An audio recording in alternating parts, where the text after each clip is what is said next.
জীবনের মূল কষ্ট মায়ের প্রসব বেদনায়। সাত আসমান সাত জামিন তখন মায়েরই মাথায়। আমার সুন্দর মুখ দেখে মায়ের, আমার সুন্দর মুখ দেখে মায়ের ব্যথা যে যাই ভুলিয়া।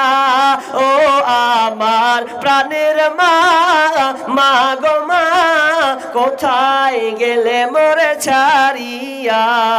জনম দুঃখী ইয়াতিম আমি, চাই না কেহ ফিরিয়া। আমি যখন ছিলাম আমার মায়েরই উদারে, চলাফেরা করলেন যে মায় কত কষ্ট করে। এমন মাকে কেমনে আমি যাব আমি ভুলিয়া।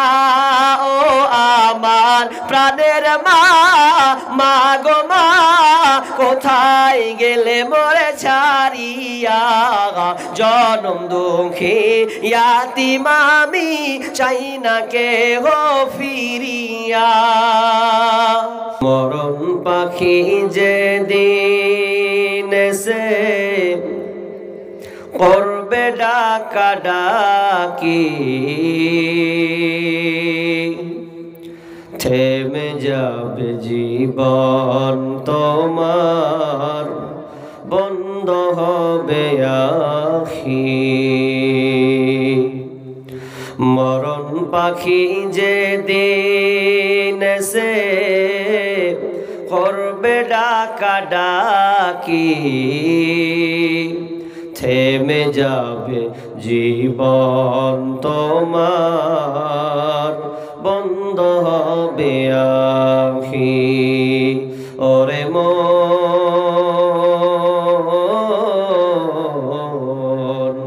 থেমে যাবে জীবন তোমার, বন্ধ হবে আখি।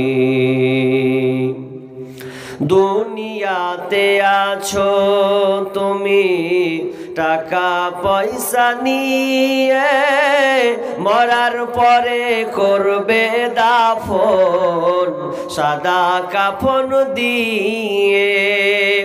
দুনিয়াতে আছো তুমি টাকা পয়সা নিয়ে, মরার পরে করবে দাফন সাদা কাফন দিয়ে। যাইবে তুমি খালি হাতে, যাইবে তুমি খালি হাতে, থাকবে পরে সবই, থেমে যাবে জীবন তোমার, বন্ধ হবে আখি। ওরে মন, থেমে যাবে জীবন তোমার, বন্ধ হবে আখি।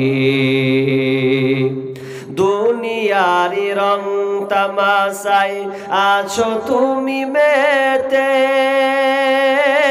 এই দুনিয়া ছাড়তে হবে পরকালে যেতে। দুনিয়ারি রং তামাশায় আছো তুমি মেতে, এই দুনিয়া ছাড়তে হবে পরকালে যেতে।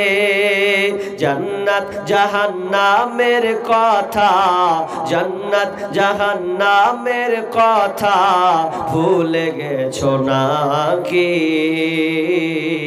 থেমে যাবে জীবন তোমার, বন্ধ হবে আখি। ওরে মন, থেমে যাবে জীবন তোমার, বন্ধ হবে আখি। আপন ঝুরি করো ভারী, সময় যে আর নাই, মরণ পাখি দিলে রে ডাক রবে নাই উপায় আপন ঝুরি করো ভারী সময় যে আর নাই মরণ পাখি দিলে রে ডাক রবে নাই উপায় রবে নাই উপায় খাঁচা ছেড়ে উড়াল দিবে খাঁচা ছেড়ে উড়াল দিবে কেমনে ধরে রাখি থেমে যাবে জীবন তোমার বন্ধ হবে আখি থেমে যাবে জীবন তোমার বন্ধ হবে আখি মরণ পাখি যে দিন সে করবে ডাকা ডাকি থেমে যাবে জীবন তোমার বন্ধ হবে আখি ওরে মন থেমে যাবে জীবন তোমার বন্ধ হবে আখি নারায়ে তাকবীর উপস্থিত সম্মানীয় সুযোগ্য আজকের এই জলসা স্বনামধন্য সভাপতি মঞ্চে উপবিষ্ট ওলামা ইকরাম দূরদূরান্ত থেকে আগত সম্মানীয় অতিথিবৃন্দ আমার সম্মুখে বসে থাকা অল্প সংখ্যক কিছু আল্লাহকে ভয় করনেওয়ালা দিনদার ইমানদার মুমিন ভাই সকল এবং পর্দার অন্তরালের সম্মানিতা মা ও বোনেরা প্রথমে সেই মহান মনিবের দরবারে প্রশংসা করি যে মহান মনিব আমাদেরকে এই কনকন শীতের রাতে সুন্দর বিছানা ছেড়ে দিয়ে কিছু সংখ্যক লোককে কিছু কোরআন ও হাদিসের আলোচনা শোনার জন্য যে মাবুদ আমাদের তৌফিক দান করেছেন সেই আল্লাহ সুবহানাহু ওয়া তাআলা শুকরিয়া আদায় করি বলি আলহামদুলিল্লাহ। অতঃপর শান্তি বর্ষিত হোক সকল নবীদের উপর, বিশেষ করে আমাদের শেষ নবী জনাবে মুহাম্মদুর রাসূলুল্লাহ। আমরা সবাই বলি সাল্লাল্লাহু আলাইহি ওয়াসাল্লাম। মুহতারাম মুকাররম সম্মানিত উপস্থিতি, আমরা অবগত আছি যে এটা মসজিদ কেন্দ্রিক একটি আয়োজিত মাহফিল। তো দুঃখিত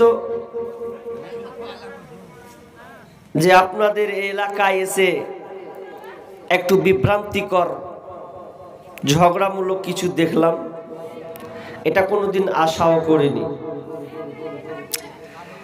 আর এগুলো দেখেই তো আজকে মুসলমানদের উপরে নির্যাতন হচ্ছে। আমরা ভাই ভাই হতে শিখিনি এখনো। আজকে ভারতবর্ষের যে অবস্থা আপনি দেখেন, মুসলিমদেরকে জায়গা জায়গা টার্গেট করা হচ্ছে, মারা হচ্ছে। আপনি কি নেবেন? কিছুদিন কদিন আগে আজান দেওয়াকে কেন্দ্র করে মুয়াজ্জিনকে 2 লক্ষ টাকা ফাইন করা হয়েছে। আপনারা জানেন এগুলো খবর? আচ্ছা, সরকার কি বলে? এটা বেরেলভি, এটা হানাফি, এটা চিস্তিয়া, এটা নকশবন্দিয়া। আচ্ছা, এরকম কেউ ভাবে? সরকার জানে এগুলো? সরকার চাই যে 5 ওয়াক্ত নামাজ পড়ে ওকে অ্যাটাক কর। ও কোনো দল দেখে না, এরা বোঝে না যারা ইসলাম বিদ্বেষী, যারা ইসলামকে শেষ করতে চায়, মুসলিমদেরকে ধ্বংস করতে চায়, ওরা জিজ্ঞেস করে না এ তুই হানাফি না বেরেলি বল।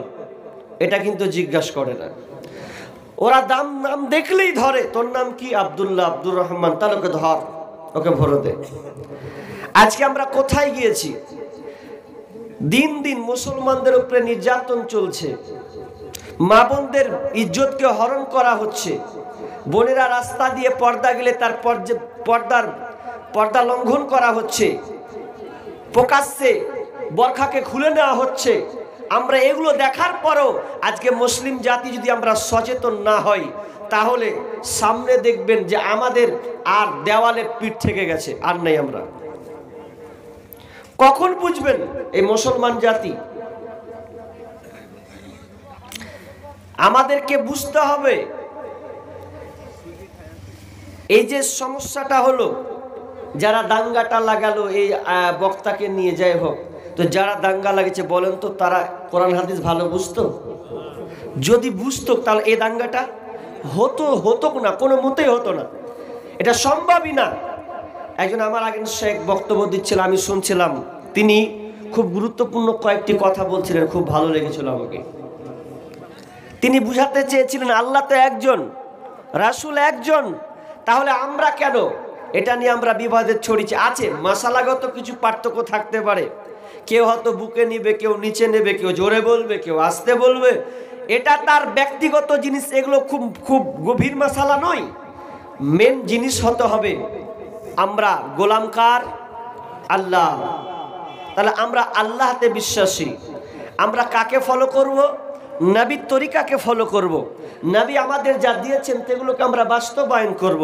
কিন্তু দুর্ভাগ্যজনক আজকে আমরা মুসলমানরা ভাইয়ে ভাইয়ে লড়তে শিখেছি, আর বেধর্মীরা চাই যে ওরা ভাইয়ে ভাইয়ে লাগুক, আর আমরা এদিক দিয়ে তলতল তাদের গাছগুলো কেটে আমরা তাদের সম্পদগুলোকে আত্মসাৎ করি। হচ্ছেও তাই। তো আমি আজকে আমার আলোচ্য বিষয় আমি আর ওইদিকে যাচ্ছি না, তবে মূল মেসেজ থাকবে। আমি মুর্শিদাবাদ থেকে যেহেতু এসেছি, আমি সকল ভাইকে নিবেদন করব যে আপনারা একতাবদ্ধ হন, ঐক্যতাবদ্ধ হন, বিভ্রান্তি হয়েন না। আর সামনে যা পরিস্থিতি আমরা দেখতে পাচ্ছি খুবই ভয়াবহ এবং কঠিন ও জটিল। আজকে আমার আলোচ্য বিষয় আমানত। আমানতটা খুবই গুরুত্বপূর্ণ একটি বিষয়। আমানত এর শব্দের অর্থ হচ্ছে গচ্ছিত রাখা, সংবরণ করে রাখা। আমানত মানে একে ধরে রাখা। আমানতের বিপরীত হচ্ছে খেয়ানাত, অর্থাৎ খেয়ানাত মানে ওয়াদা ভঙ্গ করা। আপনাকে কিছু রাখতে দেওয়া হলো, এটা রাখলেন না, তাহলে এটা আপনি খেয়ানত করলেন। বিষয়টা খুবই জটিল। আপনি দেখেন, আপনাকে আমি একটা একটা করে বুঝাবো। আমানত বিষয়টা কত কঠিন। প্রত্যেকটা বিষয় কিন্তু আমানত ঢুকে আছে, প্রত্যেকটা ক্ষেত্রে। আমি যেখানে এসেছি, আমার দায়িত্ব, যারা আমার ডেট নিয়েছে, তাহলে আমি আমানতের সঙ্গে তাদের কথা দিয়েছি যে আমাকে এখানে আসতে হবে, আমাকে আলোচনা করতে হবে। আচ্ছা বলেন তো, আমি যখন ডেট নিয়েছিলাম যে উনি আছেন না? নেই, উনি নেই। উনি যে ডেট নিয়েছেন তা আমি ওনাকে কি বলেছিলাম যে আপনি বেরলবি না হানফি না সে কিছুতে বলিনি। এটা ভাবার বিষয় আছে, আমরা কত দূরে চলে গেছি। আমানতটা কত গুরুত্বপূর্ণ, প্রত্যেকটা বিষয়ের ক্ষেত্রে আপনাকে খেয়াল রাখতে হবে। যে প্রত্যেকটা দায়িত্বের জিম্মেদার বা দায়িত্বশীল, এটা হচ্ছে তার আমানত।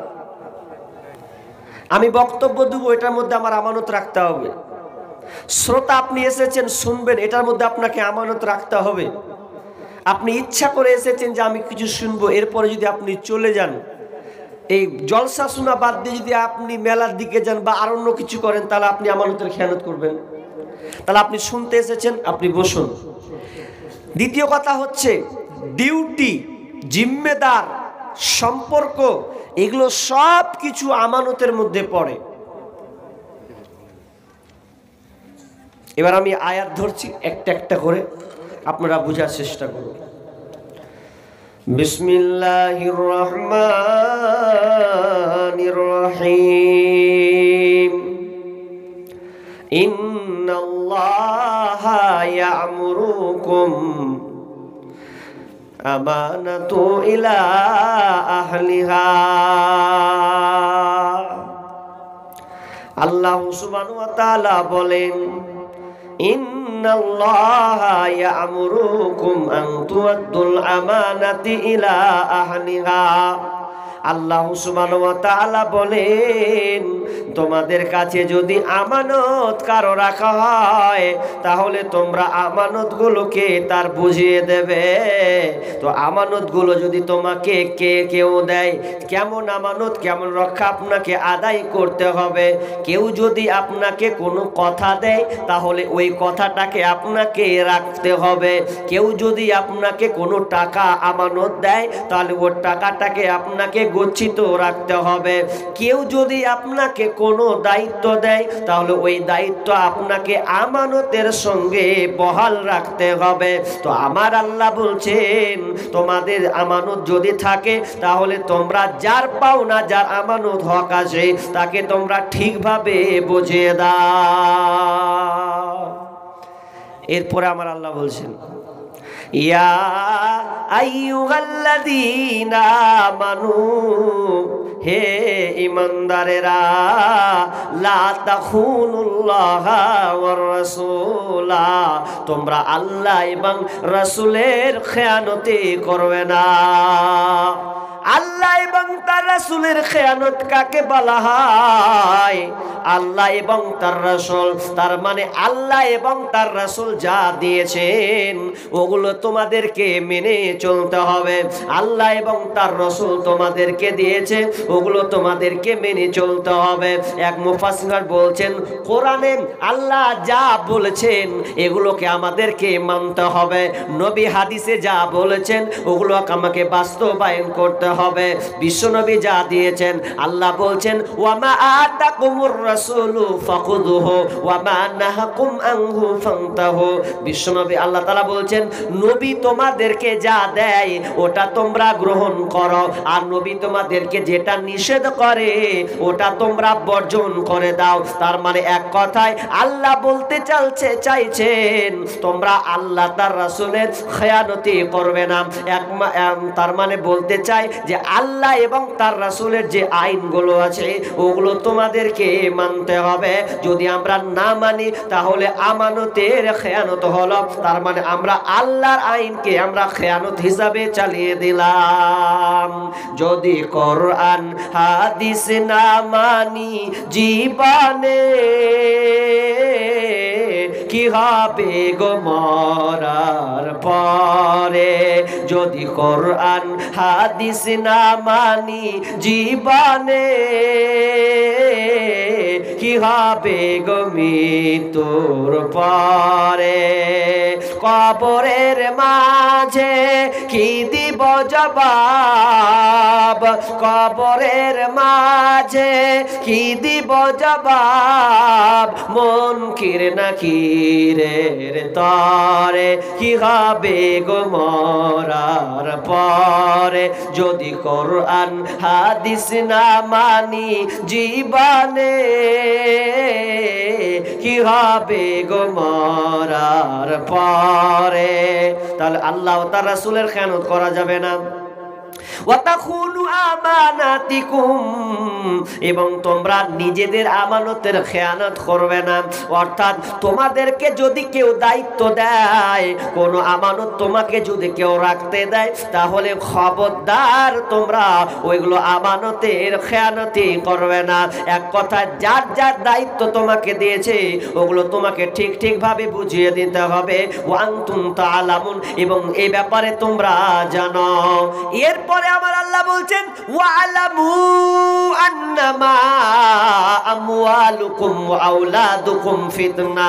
আল্লাহ বলছেন ওরে গার্জেনের দল, তোমরা ভালো করে কান লাগাও। ওয়ালামু, এটাও তোমরা জেনে নাও, ওয়ালামু আন্নামা আমওয়ালুকুম ওয়া আওলাদুকুম, তোমাদের ধন সম্পদ, তোমাদের মাল ধন, ওয়া আওলাদুকুম, এবং তোমাদের সন্তান সন্ততি, এগুলো হচ্ছে তোমাদের জন্য পরীক্ষা। আমি আল্লাহ তোমাকে ধন সম্পদ দিলাম, তোমার সন্তানদেরকে যে আমি দিলাম, আমি আল্লাহ তোমাকে পরীক্ষা করার জন্য এগুলো আমি দিয়েছি। দুইটা কথা মনে রাখেন, বিষয়টা ছিল আমানত, কিন্তু আল্লাহ এটা দুটা কথা স্মরণ করাচ্ছে। কি? একটা বলছে তোমার ধন সম্পদ আমানত, খেয়াল রাখো, আর একটা হচ্ছে সন্তান সন্ততি, এটা আল্লাহর পরীক্ষা। আর পরীক্ষা এগুলো আমানতের মধ্যে সীমাবদ্ধ। আমানতের মধ্যে সীমাবদ্ধ। তার মানে আমার মন মতন খেয়াল খুশি করা যাবে না। আপনার সন্তানকে আপনি যে হালে যেমন হিসাবে ছাড়তে পারবেন? পারবেন না। তাহলে আল্লাহ এবং রসুলের তরিকা অনুযায়ী আপনার সন্তানকে লালন পালন, আপনার টাকা ধন সম্পদ আপনি যেটা সেটাই ব্যয় করতে পারবেন না, তাহলে ওটাও তো আপনার আমানত আছে, টাকা পয়সাতে আমানত। এবার চলেন, আল্লাহ তাআলা এগুলো করতে করতে আমানতের কথা আলোচনা করছেন। তো আমানত কি জিনিস গো? বুঝিনি আমানত। আমি এই আয়াতের ব্যাখ্যা করার আগে আমি দুটো হাদিস বলি। আমানত কি এখনো আমরা বুঝিনি? খেয়ানাত, বর্তমানে খেয়ানাত হচ্ছে কিনা আপনি একবার কান লাগাবেন। বিশ্বনবী মসজিদে নববীতে দার্স দিচ্ছেন, আমি যেইভাবে আলোচনা করছি ওইভাবে তিনি সাহাবীদেরকে আলোচনা করছেন। এমন সময় এক বেদুইন এসে বলছেন, ইয়া রাসূলুল্লাহ, কিয়ামত কখন হবে একটু কি আমাকে বলবেন? পৃথিবী কখন ধ্বংস হবে এটা একটু আপনি আমাকে বলবেন। বিশ্বনবী তার কথায় কান দিলেন না। কোন সাহাবী বলছেন বিশ্বনবীর এই কথা শুনে ভালো লাগেনি, ওই জন্য উত্তর দেয়নি। আবার কোন সাহাবী বলছে না না, এই কথা নয়, বরং বিশ্বনবী হয়তো বুঝতে পারেনি বা শুনতে পায়নি, এই জন্য উত্তর দেয়নি। কিছুক্ষণ পর আল্লাহ রাসূল বললেন, কে কোন সাহাবী প্রশ্নকারী ছিল কিয়ামত কখন হবে? কে প্রশ্ন করেছিল বলো? তখন ওই লোকটি দাঁড়িয়ে বলল, ইয়া রাসূলুল্লাহ, আমি প্রশ্ন করেছিলাম কিয়ামত কখন হবে। তখন বিশ্বনবী বলছেন, ওরে তুমি যে প্রশ্ন করেছো কিয়ামত হবে, কখন কিয়ামত হবে শুনে নাও, যখন আমানতের খেয়ানত হবে তখন পৃথিবী ধ্বংস হয়ে যাবে, কিয়ামত আসতে আর দেরি হবে না।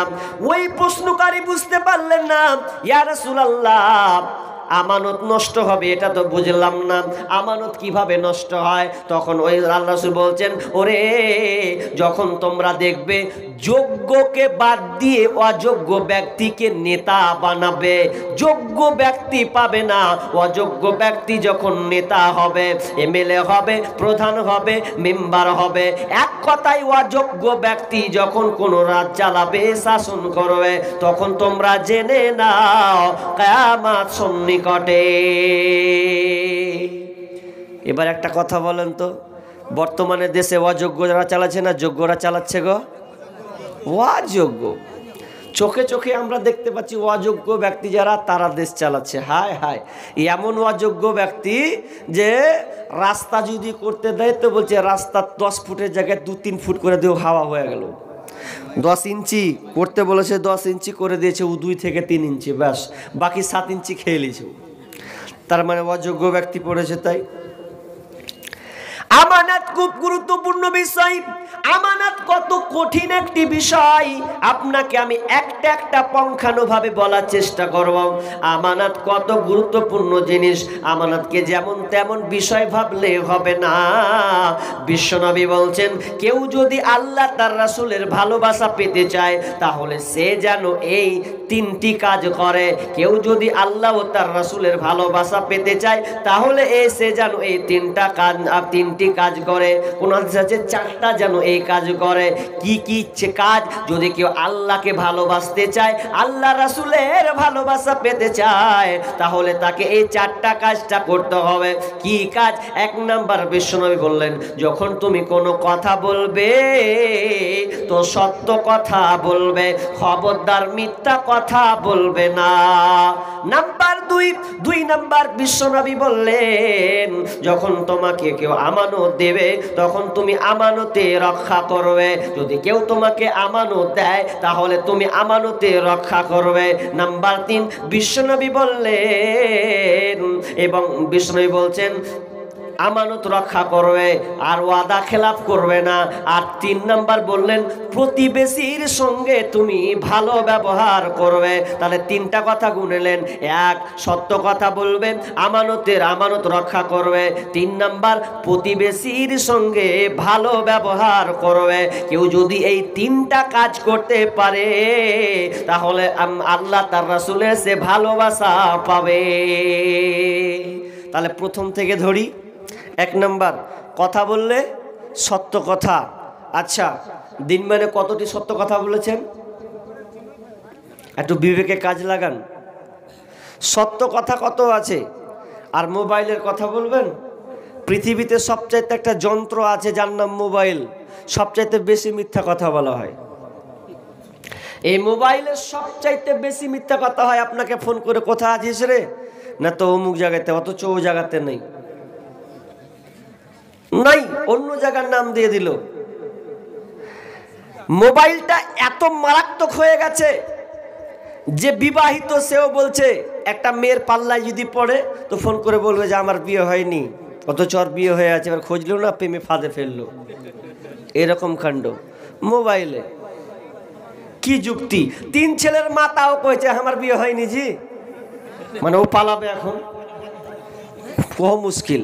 তো মোবাইলে এত মিথ্যা কথা হয়েছে যা বলার কথা না, আপনি আশ্চর্য হয়ে যাবেন। তবে শুনেলেন মিথ্যে কথা বলার পরিণাম কত মারাত্মক ভয়াবহ হবে।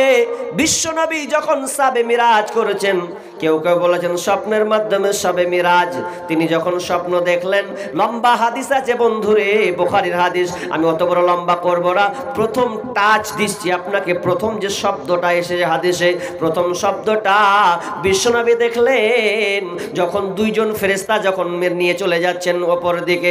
সাম এবং সিরিয়া উল্লেখ করা হয়েছে, উল্লেখ করেছেন। তো যখন ওই দিকে নিয়ে যাচ্ছে, দেখা যাচ্ছে স্বপ্নের মাধ্যমে তিনি দেখতে পাচ্ছেন যে 2 জন ফেরেশতা নিয়েছেন এমন একটা জায়গায়, যেই জায়গাতে একটা লোকের ডান গালকে চিরা হচ্ছে, আকড়া দিয়ে বাম গালকে চিরা হচ্ছে। তো ডান গাল এমন ভাবে চিরছে, পুরো চিরে রক্ত ছাড় করে ঝরছে। তখন আবার যখন ডান গাল সম্পূর্ণ চিরা হয়ে গেল, আবার বাম গালটাকে চিরা শুরু করেছে, আবার ডান গাল ঠিক হয়ে যাচ্ছে, বাম গাল আবার শুরু করে দিচ্ছে। কিয়ামত পর্যন্ত এরকম শাস্তি হতে থাকবে। কেন আপনাকে এই সমাধানটা দিয়ে দিচ্ছি, আর কিছু বলবো না বলে একটাই কথা। বিশ্বনবী যখন ফেরেশতাকে জিজ্ঞাসা করলেন এই লোকটা এমন শাস্তি কেন হচ্ছে রে, তখন ওই ফেরেশতারা বললেন ইয়া রাসূলুল্লাহ, এই লোকটা দুনিয়াতে চুগলখড়ি করত, মিথ্যা কথা বলতো, এর কথা ওকে লাগাতো, ওর কথা ওকে লাগাতো, এই জন্য আজ এই মরার পরে এই কবরে তার এরকম কঠিন শাস্তি হচ্ছে, কিয়ামত পর্যন্ত এইরকম তার শাস্তি হতে থাকবে। তার মানে মিথ্যা কত মারাত্মক জিনিস। কারণ মিথ্যা এমনই একটা জিনিস, ধরলেন 100টা লোক বসে আছেন, 100টা লোকের মধ্যে যদি একটা লোক কোনো ঘটনা মিথ্যা করে বলতে লাগে, তো দেখবেন ওই মজলিসটাকেও ভেঙে দেবে। তখন বলবে কি বললি রে, এরকম হলো রে, আর দেখা দেখি নেই, ঝামেলা শেষ। ঠিক তেমনি ভাবে মেয়েদের মধ্যে এরকম আছে, এর কথা ওকে লাগাই, ওর কথা ওকে লাগাই, আছে না নাই মেয়েদের মধ্যে? তো বিষ্ণু বলছেন ওই মেয়েকে বাড়িতে ঢুকতে দিও না, যেই মেয়েটা অন্যজনের বাড়ির খবর এখানে এসে লাগাবে, খবরটা ঢুকতে দিও না। কোনো মেয়ে যদি পরের বেটির খবর নিয়ে আসে আপনার কাছে, সোজাই বলবেন বাড়া, শুনবো না, যে যা করছে করুক। কারণ হতে পারে, কারণ ওদের টার্গেট হচ্ছে সংসারকে ধ্বংস করা। এজন্য মনে রাখবেন কোনো মেয়েকে বাড়িতে ঢুকতে দেবে না যদি এর কথা ওকে লাগাই। সব কথা মিথ্যে এত খারাপ, এত নোংরা যে আপনাকে বলতেছিলাম যে মোবাইল আজকে এমন হয়ে গেছে, প্রত্যেকটা বিষয়ে মোবাইলে বেশিরভাগ ক্ষেত্রে আজকে আমরা মিথ্যা কথা বলছি। কেমন মিথ্যা কথা? একটা গাজল আছে আমার গত বছরের, কি হাই রে হাই ভাই রে ভাই এ কেমন যুগ এসেছে, স্বামী সন্তান পার করে মোবাইল আপন করেছে, স্বামী সন্তান পার করে মোবাইল আপন করেছে, হাই রে হাই ভাই রে ভাই এ কেমন যুগ এসেছে। এই মোবাইলে যোগাযোগ করে 3 সন্তানের ওই মা, নতুন সংসার করব বলে হয়ে যায় দিবানা। মিথ্যা কথা বলেছে যে এই মোবাইলে যোগাযোগ করে 3 সন্তানের ওই মা, নতুন সংসার করব বলে হয়ে যায় দিবানা। এই মোবাইল কারো চলছে আবার, এই মোবাইল কারো চলছে আবার, কারো আবার জ্বলছে। হাই রে হাই ভাই রে ভাই, এ কেমন যুগ এসেছে, হাই রে হাই ভাই রে ভাই, এ কেমন যুগ এসেছে। আজকে মিস কল কালকে ডাইরেক্ট, পরশুতে পরিচয়, চতুর্থ দিন আপা বলে খাড়া হয় দরজায়। স্বামী আর বিবিকে বলছে, হ্যাঁ রে এটা কেটা রে? কইছে এটা আমার খালাতো ভাইজি। অন্য কেউ আছে মানে ওর একটা লিঙ্ক লাগা আছে। তো স্বামী যখন বুঝতে পারছে তো উল্টা করে বুঝাচ্ছে। আজকে মিস কল কালকে ডাইরেক্ট, পরশুতে পরিচয়, চতুর্থ দিন আপা বলে খাড়া হয় দরজায়। স্বামী জিজ্ঞেস করলে বলে, স্বামী জিজ্ঞেস করলে বলে আত্মীয় এসেছে।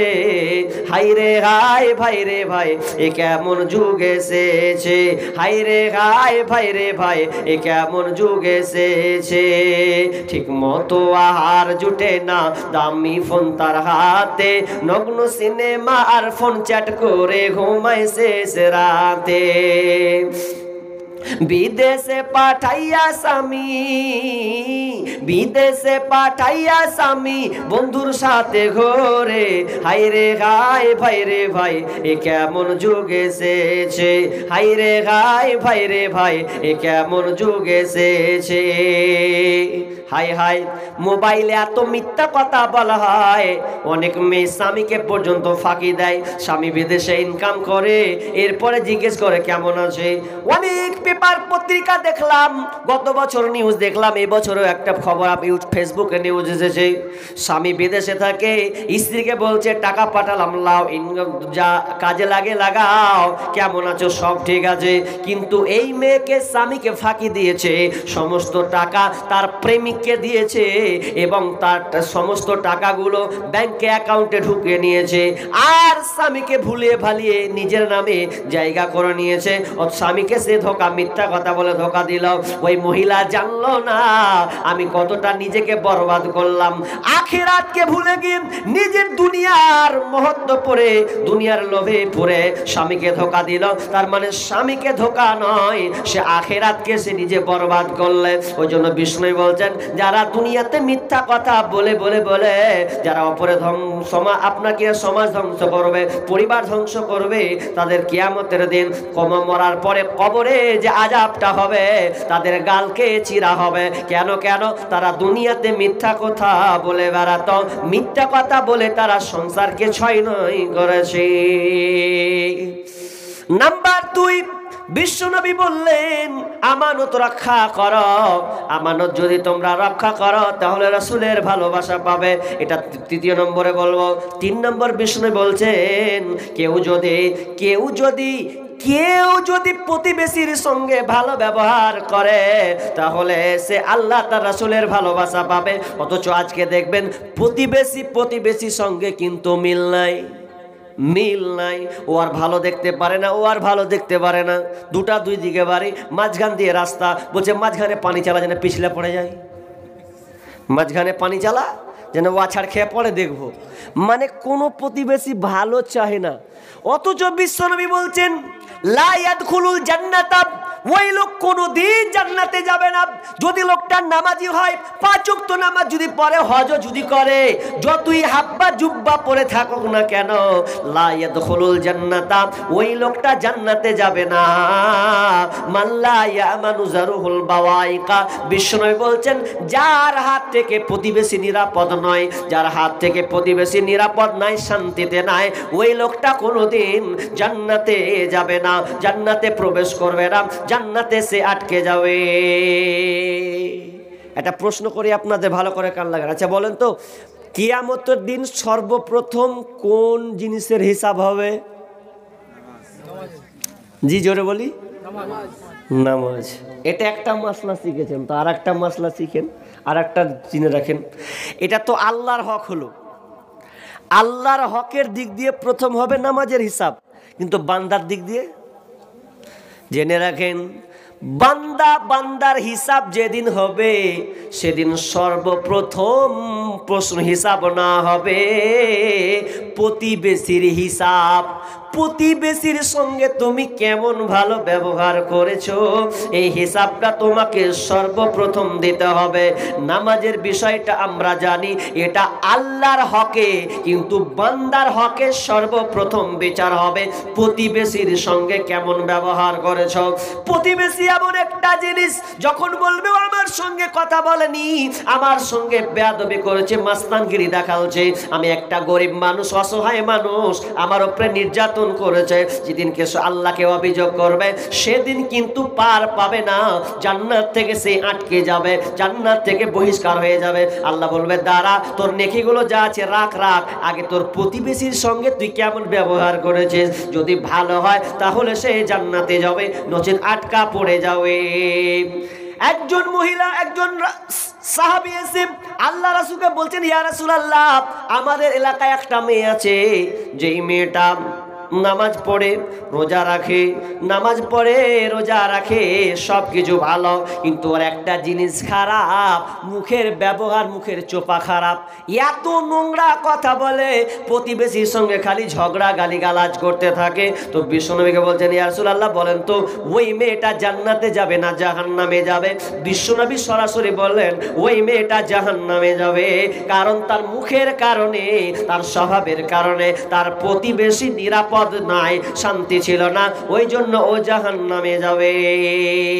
আবার প্রশ্ন করা হলো, ইয়া রাসূলুল্লাহ, আরেকটা ওই গ্রামে ভালো মেয়ে আছে, যেই মেয়েটা অত নামাজ নয়, ভালো 5 ওয়াক্ত নামাজ পড়ে, অত দান ধ্যান করতে পারে না, অত রোজাও রাখতে পারে না, শুধু ফরজ সিয়ামগুলো করে, ছোট ছোট ইবাদতগুলো সে করতে পারে, পর্বগুলো পারে না, কিন্তু মেয়েটা এত সুন্দর ব্যবহার, তার মুখের ভাষায় এত মিষ্টি, সবাই তাকে ভালোবাসে, যেই আসে তার প্রশংসা করে।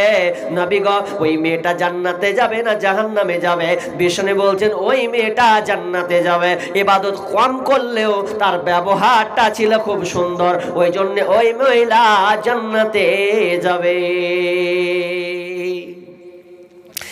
ব্যবহারটা সুন্দর হতে হবে। আপনি হাজি মানুষ, নামাজ হাজি হজ করেছেন, আর যদি মুখের চোপা চালান তা আপনার হজটাই গেল, কোনো মূল্যই থাকলো না। আপনাকে দেখাতে হবে মুখের চরিত্র, ব্যবহার, আখলাক, এটা এমনই একটা জিনিস যে সমস্ত আমল আপনার গাইডলাইন করবে আপনার ব্যবহারে। কিন্তু বন্ধু, 3 নাম্বার হয়ে গেছে। এবার চলেন আমানত কেমন জিনিস, কত গুরুত্বপূর্ণ, একটা একটা করে বলতে যাচ্ছে, আপনারা কান করে লাগান। এবার আমি আপনাদের বলি, আমি বলেছিলাম ওয়ালামু আন্নামা আমওয়ালুকুম, একটা পড়েছিলাম, তোমার সন্তান সন্ততি ধন সম্পদ হচ্ছে এগুলো আমানত, আল্লাহ এটা পরীক্ষা করার জন্য দিয়েছে। তার মানে আপনাকে যে আল্লাহ সন্তান দিয়েছে, এই সন্তানকে আপনি কেমনভাবে লালন পালন করবেন, আপনাকে সঠিকভাবে লালন পালন করতে হবে, কারণ এটা আল্লাহর আমানত। আমানতের খেয়ানতি খবরদার করা চলবে না। আপনি মনে করছেন আমি বেটা পেয়েছি, একটা বেটা মাস্টার হয়েছে, ইঞ্জিনিয়ার হয়েছে, প্রফেসর হয়েছে, একদম ফুলে কলার গাছ হয়ে যাচ্ছেন, না না না, কলার গাছ হয়ে কোনো লাভ নাই। আল্লাহ বলছেন তোমাদের এই সন্তান সন্ততি, ইয়া আইয়ুহাল্লাযীনা আমানু ইন্না মিন আজওয়াজিকুম ওয়া আওলাদিকুম ওয়া আদুওয়াল লাকুম, তোমাদের এই ছেলে মেয়েরা, তোমার ধন সম্পদ, সন্তান সন্ততি, এই ছেলে মেয়ে তোমাদের শত্রু হবে, এরা তোমাদের শত্রু হয়ে দাঁড়াবে। মৌলভী সাহেব কেমন কথা? হ্যাঁ, যদি তোমার সন্তান জান্নাত বাদ দিয়ে যদি জাহান্নামের দিকে তার টিকিট হয়ে যায়, সেদিনকে আল্লাহকে বলবে, আল্লাহ রে, যে বাপ মা আমাকে সঠিক দিন শিক্ষা দেয়নি, নামাজের কথা বলেনি, রোজার কথা বলেনি, সেই পথে চলতে হবে এটা বলেনি, বাধা দেয়নি, তাহলে আমি ওই বাপ মাকে কলার ধরবো, পায়ের মধ্যে ফেলবো, আর পায়ের উপরে বুকে চড়বো, তারপরে জাহান্নামে যাব, কারণ ওই বাপ মা আমাকে সঠিক রাস্তা দেখায় না। যে ছেলের জন্য আপনি আত্মহারা করছেন, যদি ওই ছেলেগুলো আপনার জন্য, আচ্ছা বলেন তো, নিজের ছেলে যদি আপনার বিরুদ্ধে নালিশ করে, এর থেকে খারাপ কিছু আছে? আহা, যার জন্য আপনি এত পরিশ্রম, এত চেষ্টা, কিন্তু এটা আপনার জন্য আমানত দিয়েছে গো, আমানত, আপনাকে ঘাবড়ে গেলে হবে না। হাদিস বলি একটা, উম্মে সুলাইম বিনতে মালহান একজন মহিলা, ভালো করে কান লাগান। উম্মে সুলাইম বিনতে মালহান, ওর অনেক নাম, বিবি গুমাইসা, কোন হাদিসে বিবি রোমাইসা, এক একটা 4-5টা গোটার নাম আছে। তো বিবি রুমাইসা উম্মে সুলাইম বিনতে মালহান, যিনি দ্বিতীয় ম্যারেড স্বামী ছিলেন, সেটা হচ্ছে আবু তালহা। প্রথম স্বামীর নাম ছিল নজর, মালিক বিন নজর, আর নজরকে বিয়ে করে প্রথম সন্তান হয়েছিল কে? মালিক। তো নজর যে মারা গেল, আর তখন তিনি ইসলাম গ্রহণ করেননি, পরে ইসলাম গ্রহণ করলো, ওই জন্য স্বামী ওকে ছেড়ে পালিয়ে গেল, যে তুই ইসলাম গ্রহণ করলি তো থাকবো না, চলে গেল, স্বামী বিদেশে মারা গেল। দ্বিতীয় আবু তালহাকে বিয়ে করলেন, অনেক লম্বা ঘটনা আছে। তো এই উম্মে সুলাইম বিনতে মালহান তাকে একটা সন্তান দিয়েছিলেন, এই সন্তানটা মারা গেল। ভালো করে কান লাগান। সন্তান যদি মারা যায়, আচ্ছা কোন মা বাপকে ভালো লাগবে? কাউ ভালো লাগবে না। কিন্তু সেদিনকে তার স্বামী নাই, বিদেশে আছে, 2-3 মাস বাইরে গেছে। তো স্বামী আজকে বাড়ি ঢুকবে, আর আজকেই বেটা মরছে। ভালো করে কান লাগান কথাটা, মা বোন। আজকে স্বামী রাত্রে বাড়ি ঢুকবে, আর এ রাত্রে ঢুকতে না ঢুকতে তার সকালে সন্তান মারা যাচ্ছে, আর রাত্রে বাড়ি ঢুকবে। তো কত আল্লাহ আলী মহিলা ছিলেন দেখেন, বাড়িওয়ালাদেরকে বলছে, খবরদার, কেউ তোমরা বলবে না, আমার স্বামী যদি বাড়ি আসে কেউ বলবে না যে আমার বেটা মারা গিয়েছে, ওটা আমি দেখে নেব। কেন জানেন? কারণ একটা স্বামী যদি বাইরে থাকে, ভালো করে বোঝার চেষ্টা করুন, একটা স্বামী যদি বাইরে থাকে আর হঠাৎ করে যদি কোনো 1 মাস পর 1.5 মাস পর যদি বাড়ি আসে, তাহলে মহিলার কাজ কি? মহিলার কাজ হচ্ছে স্বামীকে খুশি করা। ভালো করে কান লাগান, স্বামীকে খুশি করতে হবে। কারণ একটা মানুষ যখন ইনকাম করতে যায়, বাইরে কোনো সফরে যায়, দেখবেন সফরে দেখতে গিয়ে কত রকম কত জিনিস দেখে, এমন এমন মেয়ে দেখে মনটা খারাপ হয়ে যায়, যার কেমন কিসে সে কেমন খেপির মতন রে, এত খারাপ, এত বাজে পোশাক। তো মনে মনে একটা ভাবে যে আমার তো বিবি আছে বাড়িতে, সন্তুষ্ট, তাহলে এবার বাড়ি ঢুকবে। তাহলে ওই মানসিকতায় যদি ও সে বাড়ি ঢুকে, আর ওই মানসিকতা যদি বাড়ি এসে ঢুকে, আচ্ছা বলেন তো, তাহলে বিবিকে ভালো অবস্থায় থাকা চাই না? চাই না? ভালো অবস্থায় থাকতে হবে। তো উম্মে সুলাইম এটা বুঝতে পেরেছেন যে আমার স্বামী বাড়ি আসবে, তার মানে ওর অনেক কিছু ভাবার চিন্তা আছে। তো আমার স্বামী আসবে, আগে আমার স্বামীকে খুশি করব। কিন্তু আমাদের বেটি ছেলেদের উল্টা। কেমন উল্টা জানেন? আজকে আপনাদের বেড়ি বাঁধা আছে? নাই? মাশাআল্লাহ, আল্লাহ আপনাদের হেফাজতে রেখেছে। রাখো, আমাদের মুর্শিদাবাদে খালি ঘরে ঘরে বেড়ি। ও যদি মাস্টারের চাকরি পায় তাও বেড়ি, ডাক্তার নি করবে তাও বেড়ি, মানে একটু ঠাঁচ মারবে বেড়ি আছে, প্রত্যেকটা বাড়িতে আছে। লুকিয়েও বাঁধে ওরা মুর্শিদাবাদ। তো বেড়ি বাঁধে। তো স্বামী বাইরে আছে, তো বাড়ি ঢুকবে, লেবার মানুষ খাটবে। তো মেয়েরা দেখবেন বিড়ি বাঁধে, ওই যে কাপড়ে বিড়ি বাঁধে সন্ধ্যার পরে, সকাল বিকেল সন্ধ্যার পর বিড়ি যখন বাঁধে, তো অনেক সুতা কাপড়ে লাগে, তামুকের ঝ্যাঁস পর্যন্ত থাকে কি থাকে না? ওটা থাকবে, নোংরা জিনিস। তো ও খেপি, স্বামী আসবে বাড়িতে, ও জানছে যে রাত 12টার সময় উমুক জায়গাতে নেমে বাড়ি ঢুকবে।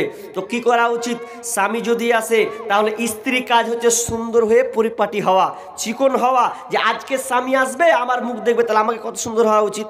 তো ও কি করে, যে ওই বেড়ি বাঁধা নিয়ে ঘুমিয়ে গেছে, কাপড়ও পাল্টায়নি, চারদিকে কাপড়ও সুতা লেগে আছে, আর বেরি যে গন্ধ নিয়ে শুতে গেছে।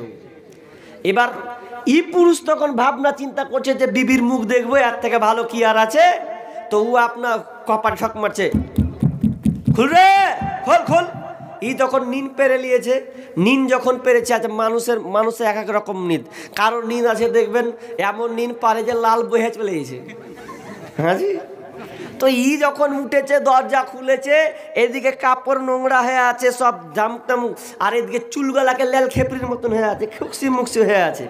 দরজা খুলছে, দরজা যদি খুলছে, ওরে সুবহানাল্লাহ, এদিকে তো একটা গেছে দিয়ে, আবার যখন দেখছে বলছে ইন্না লিল্লাহ, কার মুখ দেখনু কত, এর থেকে বাইরে ছিল ওই ভালো ছিল, ভালো ছিল ওই ভালো ছিল না, আসাই ভালো ছিল। কিন্তু না, যদি স্বামী বাইরে থাকে, তাহলে বিবির কাজ সর্বপ্রথম উম্মে সুলাইমের মতন হতে হবে, সুন্দর করে পরিপাটি হতে হবে। সে যে কোজে থাকো সামনে তাহার, যত খুশি দেখাও তারে রূপেরই বাহার। তোমার রূপের ঝলক যেন অন্য দেখে না, স্বামীকে কখনো দুঃখ দিও না। শোনো শোনো নারী, ওগো বলি শোনো না, স্বামীকে কখনো দুঃখ দিও না।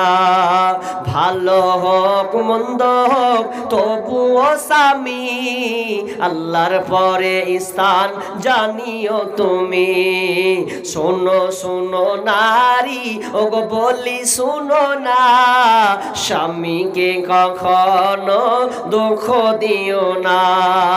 স্বামী নারাজ হইলে জান্নাত মিলে না, স্বামীকে কখনো দুঃখ দিও না। পরকালে যদি চাও জান্নাত বাগান, স্বামীর তরে সঁপে দাও দেহ মন প্রাণ। পরকালে যদি চাও জান্নাত বাগান, স্বামীর তরে সঁপে দাও দেহ মন প্রাণ। শোনো শোনো নারী, ওগো বলি শোনো না, স্বামীকে কখনো দুঃখ দিও না। যতই করো নামাজ রোজা আর পড়ো কোরআন, স্বামীর সেবা না করিলে যাবে জাহান্নাম। যতই করো নামাজ রোজা আর পড়ো কোরআন, স্বামীর সেবা না করিলে যাবে জাহান্নাম। শোনো শোনো নারী, ওগো বলি শোনো না, স্বামীকে কখনো দুঃখ দিও না। উম্মে সুলাইম বিনতে মালহান যখনই জানলেন আবু তালহা আমার স্বামী বাড়ি ঢুকেছে, তার আগে সুন্দর করে পরিপাটি হয়েছে, সুন্দর করে কাপড় পরে বিছানাটাকে সুন্দর করে পেতে দিয়েছেন, খাবারকে সুন্দর করে সাজিয়ে গুছিয়ে রেখেছেন। যখন স্বামী বাড়িতে ঢুকলো, ঢুকার পর স্বামীকে বিছানা দিলেন, বসতে বললেন। বসার পরে এবার বাপ বলে কথা, সন্তানের খোঁজ তো নেবে। তখন উম্মে সুলাইমকে বলছেন, বিবি রে আমার বেটা কোথায়, কেমন আছে? তখন বিবি একটা কৌশল অবলম্বন করছেন, আপনার সন্তান নিরাপদ জায়গাতে আছে, সে ঘুমিয়ে আছে, ভালো সুন্দর জায়গাতে সে ঘুমিয়ে আছে। তখন তিনি আর কিছু বললেন না। এবার বিবি তাড়াতাড়ি করে সুন্দর করে বিছানার বসিয়ে দিয়ে মুখ হাত ধুইয়ে দিয়ে স্বামীকে খাবার খাওয়ালো। খাওয়ার পর যখন খাবার খাওয়াচ্ছেন, এরপরে তারা স্বামী স্ত্রী নির্জনে যাবেন, মধুর মিলনে যাবেন, তাদের শারীরিক সম্পর্ক ভালোবাসা কায়েম করবেন। আচ্ছা বলেন তো, এই সময় যদি কোনো সন্তান মারা যায়, কোনো মা কি পারবে খুশি মনে আনন্দ থাকতে? কিন্তু না না না, স্বামীকে খুশি করার জন্যে, স্বামীর মনকে সুন্দর করার জন্যে সন্তানের লাশকে এক কোনায় রেখেছে, আর স্বামীর সঙ্গে ভালোবাসা মধুর মিলনে চলে গেছেন। ভিতরটা বুকটা ফাটে, কিন্তু কিছু বলতে পারে না। পৃথিবীর কোনো মা পারবে না, সন্তান যদি লাশ হয়ে থাকে রে, আর মা আনন্দ চিত্তে থাকবে, এটা কখনো হতে পারে না। কিন্তু না না, তিনি আল্লাহকে ভালোবাসেন, দিনকে ভালোবাসেন। স্বামী যেহেতু বাইরে ছিল, এই জন্য স্বামীর খিদমত করার জন্যে তিনি সন্তানের লাশকে রেখে দিয়েছেন এক কোণায়, এবং তারা স্বামী স্ত্রী নির্জনে চলে গেছেন, প্রেমের মাধ্যমে চলে গেছেন। স্বামীকে খুশি করার পর যখন তারা দুজনে নাপাক হয়ে গেছে, এমন সময় নাপাক হওয়ার পর উম্মে সুলাইম বিনতে মালহান স্বামীকে বলছে, স্বামী আমার, আমি আপনাকে একটা কথা বলবো, কথাটা রাখবেন। বলবো কি? বলছে বল। বলছে, যদি কোনো কেউ আপনাকে আমানত দেয়, কোনো কিছু যদি আমানত রাখে আপনার কাছে, আর যদি কেউ আপনার কাছে চাইতে আসে, তাহলে তাকে কি তার আমানত ফিরিয়ে দেবেন না? বলছে অবশ্যই দেব। কেউ যদি আমানত ফিরিয়ে নিতে চায় তাহলে তাকে তার আমানত ফিরিয়ে দেওয়া উচিত। তখন বিবি রুমাইসা বলছেন, ও আমার স্বামী, আল্লাহ সুবহানাহু ওয়া তাআলা আমাদেরকে একটা সন্তান দিয়েছিলেন, তার মানে আল্লাহ আমাদেরকে একটা আমানত দিয়েছিলেন, এই সন্তানটা, আর এই সন্তানটা আল্লাহর নেওয়ার ইচ্ছা, আল্লাহর জিনিস আল্লাহ নিয়ে নিয়েছেন। তোমার সন্তানকে আল্লাহর আমানত হিসাবে দিয়েছিলেন, তিনি আমানত হিসাবে তোমার সন্তানকে আল্লাহ নিয়ে নিয়েছেন। এক কথায় তিনি মারা গেছেন। যখনই এই কথা বলা, আবু তালহা চোখ যেন লাল হয়ে গেছে। লাল বললেন, এই এমন সময় তুমি আমাকে এই দুঃখের খবর দিলে? নাপাক অবস্থায় আমার সন্তান মারা গেল, আর তুমি আমাকে এইরকম দুঃখের খবর দিচ্ছ? তিনি বাড়ি থেকে বেরিয়ে গেলেন। বেরিয়ে যাওয়ার পর আল্লাহ বলছেন, ইয়া রাসূলুল্লাহ, আমার রাতে এই হালাত হয়েছে, আমার বিবি আমাকে খুশি করার জন্য যত পরিকল্পনা করেছে, কিন্তু আমার সন্তান মারা গেছে আমি নাপাক অবস্থায় শুনেছি। আল্লাহ রাসূল তিনি রাতের এই দৃশ্য শুনে তিনি দোয়া করলেন, আল্লাহ যেন তোমাদের পরিবারে যেন আরো একটি ভালো, আল্লাহ যেন তোমাদেরকে উত্তম সন্তান দান করে, এই মিলনের ফলে যেন আল্লাহ তোমাদেরকে সন্তান দেয়। তো কোন রেওয়াতে একটা, কোন রেওয়াতে তিনটা, প্রত্যেকটা কিন্তু হাদিস কোরআনের হাফেজা ছিলেন। তার ঠিকানা তিনটা থেকে এক একজনের 7টা করে সন্তান হয়েছিল, তার মানে এতটা বরকত দিয়েছিলেন। তাহলে সন্তান হচ্ছে আমানত। সন্তানকে নিয়ে শুধু আনন্দ চিত্তে থাকলে হবে না, সন্তানকে সুশিক্ষা দিতে হবে।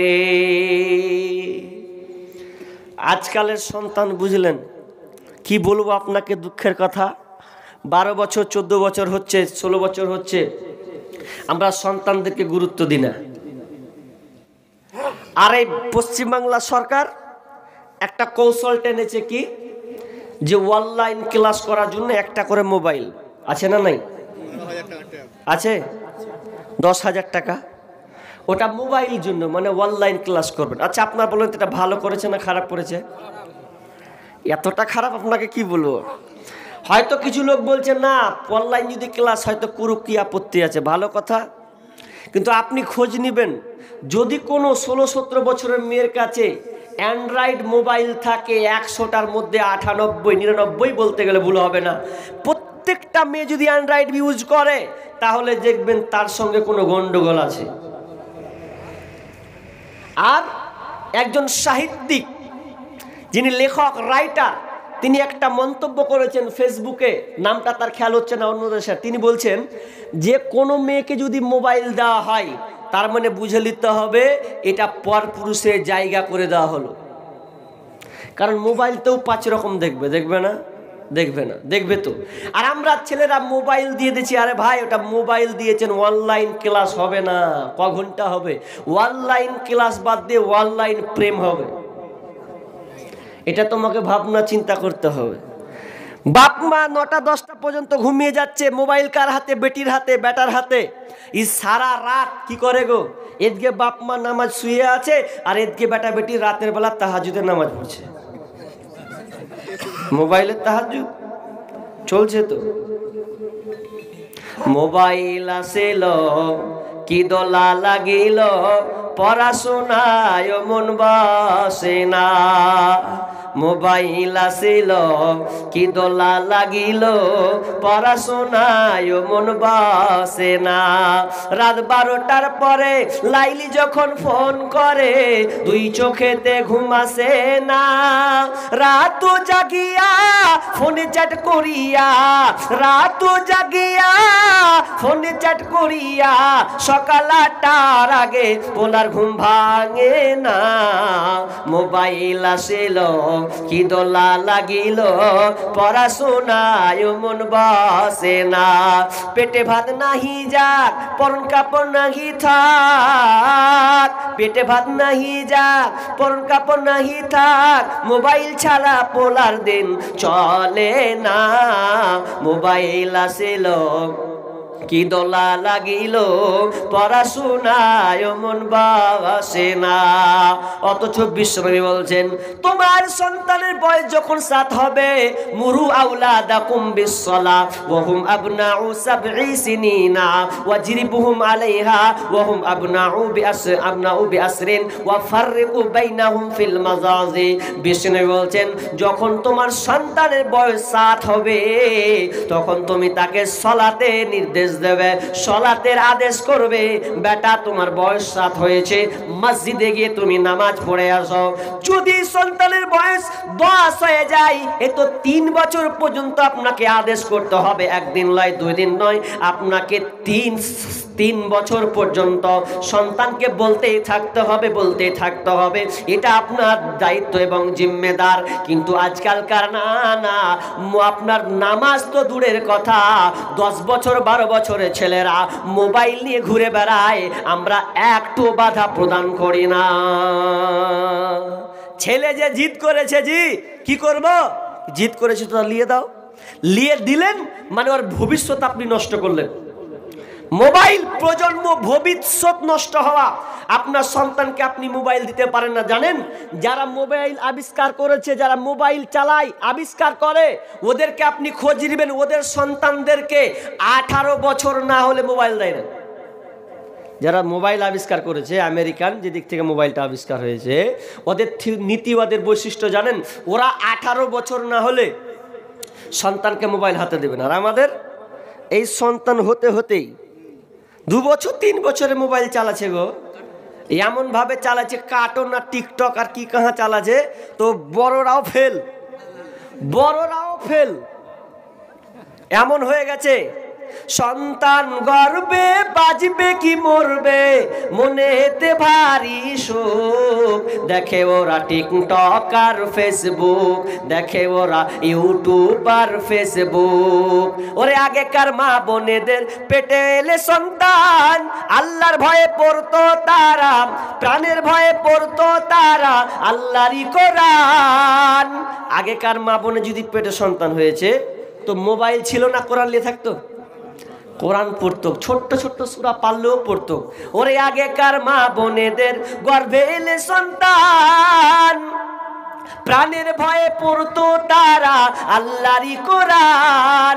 সদা মনেতে টেনশন বাজবে কি এ জীবন, অশ্রু ভরা থাকিত ওই দুটি চোখ, মনেতে ভারী শোক। আরে সন্তান ভূমিষ্ঠ হয়ে কেঁদে ওঠে ওয়াও, তার মানে হাতটা খালি টাচ মোবাইল দাও। হাজি বাচ্চা ছেলে কানলো, মোবাইল দাও মানে ঠিক আছে। ওরে সন্তান ভূমিষ্ঠ হয়ে কেঁদে ওঠে ওয়াও, তার মানে হাতটা খালি টাচ মোবাইল দাও। মোবাইল দিলে হাতে বন্ধু সাথে সাথে, মোবাইল দিলে হাতে বন্ধু সাথে সাথে, থাকবে না কান্না হাসি ভরা মুখ, মনেতে ভারী শোক। বলিতে পারে না কথা, পারে না কোহাতে, টাচ মোবাইল দিলে পারে ওরা ঘাটতে, বলিতে পারে না কথা, পারে না তো হাঁটতে, টাচ মোবাইল দিলে হাতে পারে ওরা ঘাটতে। আরে খেতে দিলে খাই না, স্কুলে যাই না, ওরে খেতে দিলে খাই না, স্কুলে যাই না, পড়া বাদ দিয়ে শুধু মোবাইলে চোখ, মনেতে ভারী শোক। সন্তান গর্বে বাজবে কি মরবে মনেতে ভারী শোক, দেখে ওরা টিকটক আর ফেসবুক, দেখে ওরা ইউটিউব আর ফেসবুক। মা যেমন হবে সন্তান তেমন হবে। পেটে সন্তান নিয়ে ও টিকটক নিয়ে পড়ে আছে, ইউটিউব নিয়ে পড়ে আছে। আচ্ছা বলেন তো ওর পেটে ওই রকম হবে না আল্লাহওয়ালা হবে? ওই রকমই হবে। বর্তমান জামানার প্রেক্ষাপট তো ওই রকম হচ্ছে। কিন্তু সন্তান যে আমানত হিসাবে আপনার সন্তানকে সুশিক্ষা দিতে হবে। 10 বছর হবে ওকে পিটাও, ওয়াজরিবুহুম আলাইহা, ওকে প্রহার করো, মারো। যদি সন্তানের বয়স 10 বছর হয়ে গেছে তাহলে ওকে নামাজ মেরে পাঠাও, ওয়াফাররিকু বাইনাহুম ফিল মাজাজি, এবং তার বিছানার জায়গাটাও ভাই বোন বিছানা ভাই ভাই একদম একসাথে ঘুমাবে না, একটু ভিন্ন করে দাও, হতে পারে শয়তানি ওয়াসওয়াসা চলে আসতে পারে। এই জন্য যদি একটাও চকি হয় কম্বল তার দুইখানা করে দাও, এটা হচ্ছে নবীর আদেশ। কিন্তু আমরা এগুলোকে মানি না, বলি ছোট, যে ছোট না, ছোটতে অনেক কুকাম হয়ে যাবে, তখন আপনি আর ঠেকাতে পারবেন না। তাহলে সন্তান হচ্ছে আমানত, তাহলে আপনার সন্তানকে গাইডলাইন করতে হবে, কারণ আল্লাহ তাআলা আপনার সন্তানকে আমানত দিয়েছে। আজকে আমরা মেয়েদেরকে মোবাইল দিয়েছি, ভুরকে পড়ছি না আমার মেয়ে কোথায় যায় কি করছে। এইগুলো আমানত রক্ষা না করার কারণে আজকে সমাজে জেনা ব্যভিচার দিন দিন বাড়ছে। জেনাগুলো কেন হচ্ছে আপনি বলুন তো? আপনার মেয়ে যে মাধ্যমিক পরীক্ষা দিবে, 9, 10 পড়ছে, টিউশনি 2-3টা করে আছে, তো আপনার মেয়ে সকালে বেরোয় বৈকালে যায়, যে সামসি টেশন, আমি তো প্রত্যেক বছরই একদম না হলে 20-25 বার নামবো সামসি স্টেশনে। তো বৈকাল কুলিক যে ট্রেনটা আছে ওটা নামি কোনোদিন 4:30টায় 4:30টায় এরকম নামাই, হরিচন্দ্রপুরে কখনো 4:45 নামাই, কুলিক এক্সপ্রেস যে ট্রেনটা আছে ওই ট্রেনটাতে যখন নামি, আল্লাহ রে আল্লাহ, একটা করে যদি বেটা ছেলে নামছে তো 2টা করে ওর সাথে 2টা করে বেটি ছেলে নামছে, একটা বেটা ছেলে তো 2টা বেটি ছেলে, এক হাতে ওই হাতে এই হাতে ধরে আছে, তো মনে হচ্ছে ওরা হারিয়ে যাবে মনে হয়, ওই জন্য ধরে আছে। আর বরখা পরে আছে, এরপরেও তারা দেখছি পিক তুলছে, গল্প করছে, ব্যাগ হারে একটা করে ব্যাগ আছে, তার বলছে ওটা কার মেয়ে ছেলে বলেন তো? বাপ মায় খোঁজ নিয়েছে কোনোদিন? একবারও তো খোঁজ নেয়নি। আপনার দায়িত্ব ছিল আমানত, আপনার সন্তানকে আপনাকে গচ্ছিত করে রাখতে হবে, কোথায় যায় কি করে এগুলো দায়িত্ব হচ্ছে আপনার। কিন্তু এই সন্তানকে যদি আপনি আগলে না রাখতে পারেন, আজকে সন্তানেরা বাপ মায়ের মুখে চুলকানি মারছে কেন? চুলকানি মারছে, দেখবেন কখন সময় হয়ে যাবে ট্রেক্টর চালিয়ে বসে থাকবে। ট্রেক্টর চালা বুঝেননি, ভুঁইয়ের ট্রেক্টর লয়, ওই আপনার বেটি মুখের হাত ধরে পালিয়ে যাবে, তখন বলবেন যে আমার মুখে চুলকানি মেরে দিলে ওকে রাখবো না, বস্তাবন্দি করবো। কেন? তা আপনার যে দোষ। এতদিন আপনি কি করছিলেন? আপনি মোবাইল দিলেন, আপনি শাসন করলেন আপনার বোনকে, সে এখনো পালালো, আর এখন বলছেন যে মুখ পুড়িয়ে দিল আমার। না তো, মুখ পুরায়নি, বরং আপনি নিজে মুখ পুড়িয়ে নিয়েছেন। এগুলো আপনাকে খেয়াল রাখতে হবে। এই জন্য গত বছরে একটা সঙ্গীত করেছিলাম, মিলিয়ন মিলিয়ন ট্রিলিয়ন যদি বলেন তাও ভুল হবে না, প্রচুর ভিউ হয়েছিল। যে আজকালকার মেয়েরা বিয়ের আগে প্রেগনেন্ট হচ্ছে। 14ই ফেব্রুয়ারি সামনে আসবে, দেখবেন এই 14ই ফেব্রুয়ারিতে, এটা তো ডিসেম্বর চলছে, জানুয়ারি ফেব্রুয়ারি, এই ফেব্রুয়ারিতে ভ্যালেন্টাইন ডে, ভালোবাসা দিবস, 14ই ফেব্রুয়ারি নামে কত যে অশ্লীলতা চলে আপনি ভাবতে পারবেন না। ওই পার্কগুলোতে, মার্কেটগুলোতে, কিছু কিছু ফাঁকা জায়গাগুলোতে আপনি দেখতে পাবেন ছেলে মেয়ে ভালোবাসা দিবস, তারা ভালোবাসার নামে তারা কুপ্রস্তাব দিচ্ছে, কিন্তু আমরা বাপ মায়ে খোঁজ রাখি না। আমি বলেছিলাম 14ই ফেব্রুয়ারি যখন আসবে আপনার মেয়েকে ঘর থেকে বের হতে দিবেন না, যদি বের হতে দেন তাহলে অবস্থা খারাপ। 14ই ফেব্রুয়ারি নামে চলছে বেঈমানি, হীরার চেয়ে দামি জিনিস হারায় অনেক নারী, দুষ্টু ছেলের মিষ্টি কথায় পরে নারী ফাঁদে, সব হারিয়ে বোনটি আমার বসে বসে কাঁদে। প্রেমের নামে চলছে এখন অশ্লীলতার ছোঁয়া, কতক মনে নারী সম্মান পান্তা ভাতার মোয়া, নারী তুমি সম্মানিতা সব ঘরেরই আলো, লাগলে ছোঁয়া পঙ্কিলতা তার জীবন হবে কালো। তাহলে আপনার মেয়ে যদি কোনো কুকর্ম করে দেয়, তাহলে আপনার সংসারে এসে আপনার কিনা 12টা বাজালো। বোন আমার, আপনাকে বলি, আপনার ইজ্জতের দাম অনেক রয়েছে, আপনার শরীরের দাম এতটা দাম যে আপনার এই শরীর, আপনার দেহ সরঙ্গা আপনার স্বামীর জন্য নির্ধারণ করা আছে। যদি আপনি ভালো মহিলা হতে চান, তাহলে আপনার ইজ্জত আপনাকে নিজেই ঢাকতে হবে। এই জন্য আমি বলি, খবরদার বোন, আমি আপনাকে বলে খবরদার না, তুমি শালপাত হবে না, কাঁসার থালার মতন হওয়ার চেষ্টা করবে। তাহলে আমাদেরকে সব সময় চেষ্টা করতে হবে যে ভালো সব সময় চেষ্টা করতে হবে, আপনার মেয়েকে আগলে রাখতে হবে, কারণ আপনার মেয়ের অনেক দাম, অনেক ইজ্জত রয়েছে, আপনার মেয়ের অনেক সম্মান রয়েছে। এই জন্য আমি আপনাদেরকে বলছি যে আপনার মেয়েদেরকে ছাড়িয়েন না। আজকে বর্তমানে মেয়েদেরকে যখন ছেড়ে দেওয়া হচ্ছে, একে নিয়ে যান তো সবাই মিলে, ওকে নিয়ে যান, নিয়ে যান, ওকে নিয়ে যান, নিয়ে যান, নিয়ে যান, নিয়ে যান। ও আচ্ছা আচ্ছা, বসো বসো, যাক আল্লাহ। কি বললাম যে অবশ্যই আপনার মেয়েকে আপনি আগলে রাখবেন। আজকালকার মেয়েরা রসাতলে চলে যাওয়ার কারণটা এটাই যে আমরা মেয়েদেরকে আগলে রাখতে পারি না। এই জন্য আজকে মেয়েরাকে আগলে রাখার না কারণে আজকে সমাজে কি হচ্ছে, এমন সমাজ হচ্ছে, এবিসি নিউজ বলছে প্রত্যেক বছরে ভারতবর্ষে 5 লাখ শিশুকে হত্যা করা হয়। প্রত্যেক বছর 5 লাখ শিশুকে হত্যা করা হয়। তার কয়েকটা কারণ তারা বিবরণ দিয়েছেন। একটা কারণ যে মেয়েদেরকে মোবাইল দেওয়ার কারণ, বিয়ের আগে তারা প্রেমিকের সঙ্গে কার্যকলাপ করে তারা প্রেগনেন্ট হচ্ছে এবং প্রেমিক তাকে বিয়ের প্রস্তাব দেওয়ার, বিয়ে করার নামে তাদের সঙ্গে নোংরামিতা ব্যবহার করছে, এই জন্য পেটে বাচ্চা।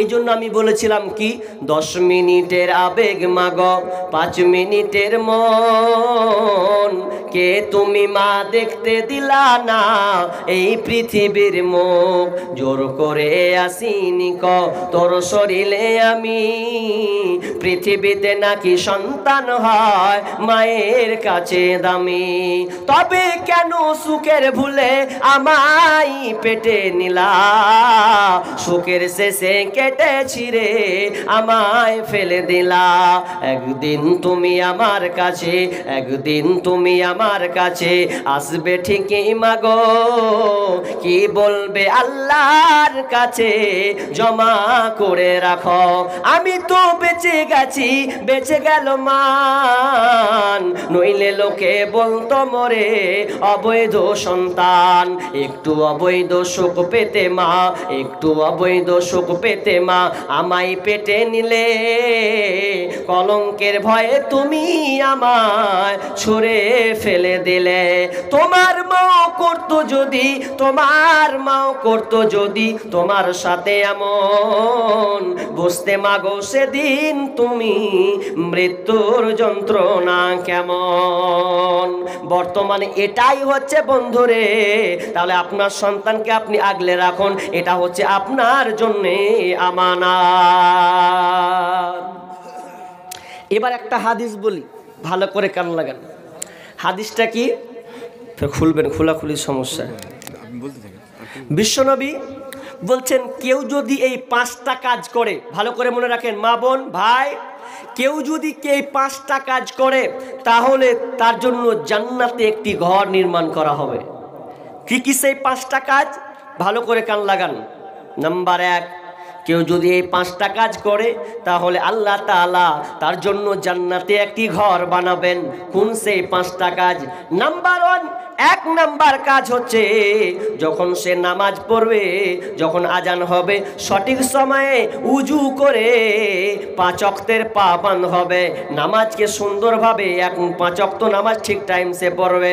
যদি এই কাজটা করতে পারে, সুন্দর করে উজু করে রুকু সেজদা ঠিক মতন করে যদি সে নামাজ পড়ে তাহলে সে জান্নাতে ঘর পাবে একটা। নাম্বার 2, বিশ্বনবী বলছেন রমজান মাসে যদি রোজা, কেউ যদি রোজা রাখে, রমজান মাসে যে ফরজ সালাতগুলো আছে এই সালাত যদি সে রাখে। 3 নাম্বার, যদি সে যাকাতের হকদার হয় তাহলে যাকাত যদি দেয়, যাকাত তা ঠিক মতন তাকে যাকাত যে নিসাব হবে সেই পরিমাণ যদি সে যাকাত দেয়, যাকাত আদায় করে। নাম্বার 4 নাম্বার বিষ্ণু বলছেন যদি তার সামর্থ্য থাকে, এই সামর্থ্যতা অনুযায়ী যদি সে হজ করে, হজ যদি তার উপরে ফরজ হয়ে যায়, আর যদি কেউ হজ করে, এই 4টা কাজ। আর 5 নাম্বার বিষ্ণু বলছেন কেউ যদি আমানত রক্ষা করে তাহলে সে জান্নাতে ঘর পাবে। তো আমানত যদি রক্ষা করে, তো ভালো করে বুঝেন এখানে। তো সাহাবীরা বুঝতে পারলেন না, ইয়া রাসূলুল্লাহ আমানত রক্ষা করবো এটা বুঝতে পারলাম না, তো একটু বুঝিয়ে দেন আমানত রক্ষা কি। তখন বিশ্বনবী বললেন আমানত রক্ষা করা মানে নাপাকির গোসল করা। কান লাগাবেন না, আমানত রক্ষা করা মানে নাপাকির গোসল করা। কেউ যদি নাপাকির গোসল করে তার মানে সে নাপাক অবস্থায় আছে, ফরজ হয়ে গেছে তার উপরে গোসল করা। তাহলে এটা যদি সে ঠিক মতন আদায় করে তাহলে আল্লাহ তাআলা তার জন্য জান্নাতে একটি ঘর বানাবেন। এবার কান লাগান, হাজি নাপাকির গোসল করা এটা আবার কেমন কথা? এটা কিন্তু খুব কঠিন, খুবই কঠিন। এটা আপনাকে বলি, আমি যদি উজু করি, উজু করতে গিয়ে হাত মুখ পা এটা ধৌত করবো ঠান্ডাতে কোন তাও এটা একটু সহজ আছে। কিন্তু যদি আপনি ঠান্ডার কোন শীতে না পাক থাকেন তাহলে কতটা কষ্ট করে হিসাব করেন তো। কষ্ট হলে ওই জন্য আল্লাহ রাসূল বলছেন কেউ যদি এই 5টা কাজ ইমানের সাথে করে তাহলে জান্নাতে একটি ঘর নির্মাণ হবে। তো যেমন তেমন কেমন যে আপনি নাপাকির গোসল করা, দেখেন ভালো করে কান লাগাবেন, কত কিছু ঘটনা ঘটছে এগুলোর ব্যাপারে। ধরেন কারো বাড়িতে যদি কল নাই থাকে, যে পুকুরে গোসল করে প্রতিদিন দিন রাত সামনে পুকুর, আচ্ছা বলেন তো ওর জন্য রাতে ফরজ গোসল করা সহজ হবে? খুবই কঠিন, এটা সম্ভব নয়। বরঞ্চ ও যদি নামে তো বলবে যে কেউ যদি আমাকে রাত 12টায় দেখে নেয় তা কি বলবে যে রাত 12টায় তুই কী করতে নামলি? তাহলে এটা প্রেস্টিজের ব্যাপার, কেমন করবে। আচ্ছা, অনেকে দেখবেন কল যখন টিপে তো লক করে আস্তে আস্তে বুঝতে না পারে, বুঝতে দিবে না, তাই এটা হয় কি হয় না? এরকম হয় যে কল টিপতে রাত 1টার সময় কে কল টিপে, এক ধান্দা। অনেকে আবার লজ্জা করে, এই লজ্জাতে কল টিপবো আওয়াজ হবে, গোসল করবো রাত 1টার সময় জানতে পারবে, এই ভয়ে অনেকে গোসল করে না। নাপাকির গোসল করাটা কত গুরুত্বপূর্ণ আপনাকে বলছি, এখানে গুরুত্বপূর্ণ কথা আছে। অনেকে গোসল করে না সকাল, কেন বলছে কে কি কহবে না কহবে, লজ্জা লাগছে। লজ্জা লাগছে, লজ্জা তো তখন করা উচিত তোমরা স্বামী স্ত্রী একসাথে ঘুমিয়ে আছো, এটা লজ্জা লাগে না? তুমি যদি 1 মাস 10 দিনও যদি ঘুমাই, কোনো লোক কি জানবে না তোমাদের সম্পর্ক কিসের? এটা তো এমনিতে বোঝা যাবে। আচ্ছা, অত বলছে তুমি যদি প্রেগনেন্ট হবে কি হাল হবে? তখন তো মানুষ জানবে যে এই মেয়েটা প্রেগনেন্ট, 4 মাস 5 মাস 7 মাস। তাহলে এটা তো লজ্জার বিষয় নয়। আপনি নাপাক আছেন, আপনি উজু করবেন, আপনি গোসল করবেন, এটা তো লজ্জার বিষয় নয়। অনেকে বাহানা করে, কি টাল বাহানা, অনেক মেয়েদের মধ্যে দেখবেন মাথায় শ্যাম্পু আগে ঘরে মেখে লেছে, মাথায় মেরে দিয়েছে। কিংবা দেখবেন ও খাচ্ছে, লাইভে ও নাপাক আছে কিন্তু ও খাচ্ছে, খাঁচার বাহানা, না তো আর ভারী বাসনের বাহানা। ও ফজরের নামাজ পড়েনি, এটা লজ্জার বিষয়। নাপাকির গোসল করা, অনেক মা বোন লজ্জা নিবেন না, শিক্ষা আছে। আপনার যদি বৈকাল 4টার সময় কোনো মেয়ে যদি আপনার কিনা পিরিয়ড হয়, মাসিক হয়, দেখবেন ও আর লজ্জাতে গোসল করবে না। কেন? যে আমি গোসল করব, মানুষ জেনে যাবে। কিন্তু এটা লজ্জার বিষয় নয়, এটা লজ্জার বিষয় নয়, এটা আপনাকে করতে হবে। আল্লাহ তাআলা তো এইভাবে আমাদেরকে প্রজনন হিসাবে সৃষ্টি করেছেন। এটা লজ্জা কেন? লজ্জার কথা নয়। অনেক ছেলে যদি নাইট ফলস হয়, দেখবেন ও আর গোসল করে না, সকাল 8টা 9টার সময় দেখা যাবে। কিন্তু ছি, আপনি যে নাপাক অবস্থায় আছেন, আপনি এই অবস্থায় যদি মারা যান তাহলে আপনার কি হবে? আপনি যে নাপাক অবস্থায় শুয়ে আছেন, নামাজ ছেড়ে দিয়েছেন, আল্লাহকে ভয় করতে শিখুন। লজ্জা তো আল্লাহকে বেশি করা উচিত যে আমি এখন পর্যন্ত নাপাক অবস্থায় আছি।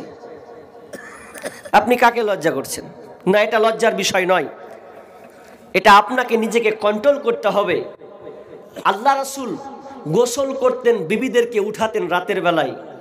মা এসা নিজে করিলেন বর্ণনা, কি আনন্দ নবীর সাথে নাই তার তুলনা। মধুর জবানে ডাকেন রাতের মাঝেতে, মধুর জবানে ডাকেন রাতের মাঝেতে, উঠো গোসল করিব মোরা একসাথে। পানির পাত্র রাখতাম নিজের মাঝেতে, পানি নিয়ে গোসল করতাম মোরা একসাথে। কবু কেড়ে নিতাম পাত্র নবীর হাত হতে, ঢালিতাম পানি আমি নিজের মাথাতে। কবু ঢেলে নিতেন পাত্র, কবু কেড়ে নিতেন পাত্র মোর হাত হতে, পানি ঢালিতেন তিনি নিজের মাথাতে। তাহলে এইভাবে তিনি মা আয়েশা নিজে বর্ণনা করছেন, আমার স্বামী আমাকে রাত্রে উঠাতেন 12টা 1টা, রাত যখন গভীর হতো আমাকে আদর করে উঠাতো, আয়েশা রে ওঠো, এখন আমরা নাপাক অবস্থায় রয়েছে, আমরা পবিত্র হতে চাই। স্বামী স্বামীকে, আপনার কি নাম স্ত্রীদেরকে আনন্দ দিয়ে মধুর জবানে ডাকতেন, এটা কোনো লজ্জার বিষয় নয়। মা বোন, যদি আপনি নাপাক হয়ে যান তাহলে আপনি সঙ্গে সঙ্গে, যদি আপনাকে ঠান্ডা লাগে তাহলে আপনি ওই পানিটাকে গরম করে নেন, চেষ্টা করুন। যদি খবরদার আপনি নাপাক অবস্থায় আপনি টাইমকে নষ্ট করবেন না। বিষ্ণু বলছেন কেউ যদি নাপাকির গোসল করা এটাকে সুন্দর করে আগলে রাখতে পারে, বিষ্ণু বলছেন ওই তার জন্য জান্নাতে একটি ঘর নির্মাণ করা হবে। তাহলে এটা হচ্ছে আমানত, এটাও একটা আমানত। পবিত্র থাকা, অপবিত্র থেকে পবিত্র হওয়া, এটাও একটা আমানত। আমানত সব কিছু ক্ষেত্রেই আছে। কেমন আমানত? আপনার শরীরটাও কি আমানত। আপনার শরীরকে আপনি যেখানে সেখানে ব্যবহার করতে পারবেন না আপনি ইচ্ছা মতন। কেন পারবেন না জানেন? আল্লাহ সূরা ইয়াসিন বলছেন আল ইয়াউমা নাখতিমু আলা আফওয়াহিম ওয়া তুকাল্লিমুনা আইদিহিম ওয়া তাশহাদু আরজুলুহুম বিমা কানু ইয়াকসিবুন। আল্লাহ তাআলা কিয়ামতের দিন তার মুখে মোহর লাগিয়ে দিবেন, মুখ বন্ধ করে দিবেন, মুখ কোনো কথা বলবে না। আল্লাহ বলবে হাত কথা বলো, কথা বলো, কথা বলো, ইনতি কি কথা বলো, এ পা কথা বলো, তুমি হাত দুনিয়াতে কি করেছে বলো, পা তুমি দুনিয়াতে কি করেছে বলো। এমনকি চামড়া পর্যন্ত কথা বলবে, ত্বক পর্যন্ত তোমার বিরুদ্ধে চলে যাবে। তার মানে এটা তোমার নিজের হাত পা নয়, আল্লাহ তোমাকে আমানত হিসাবে রেখেছে, তুমি যেখানে সেখানে ব্যবহার করতে পারবে না। সেদিন তুমি আফসোস করবে। কেমন আফসোস করবে? যখন তুমি এই হাত, তোমার চামড়া যখন বিরুদ্ধে চলে যাবে, তুমি মনে মনে বলবে আরে এই চামড়াটা কত সুন্দর, শীতে যেন ফেটে না যায়, কত দামি দামি সাবান লাগিয়েছিলাম, কত ভালো ভালো তেল লাগিয়েছিলাম, এরপর আমার সঙ্গী হলো না, আমার বিরুদ্ধে যে চলে গেল। পা আপনার বিরুদ্ধে চলে যাবে, হাত আপনার বিরুদ্ধে চলে যাবে, সব কিছু আপনার বিপক্ষে চলে যাবে। তার মানে এগুলো, বডিটা হচ্ছে আপনার আমানত, আপনাকে ঠিক মতন বহাল রাখতে হবে। কোথায় খাচ্ছেন, যাচ্ছেন, কোথায় কি করছেন, সব এ টু জেড আল্লাহকে আপনাকে বুঝিয়ে দিতে হবে। পুরো বডিটা পর্যন্ত হচ্ছে আপনার আমানত।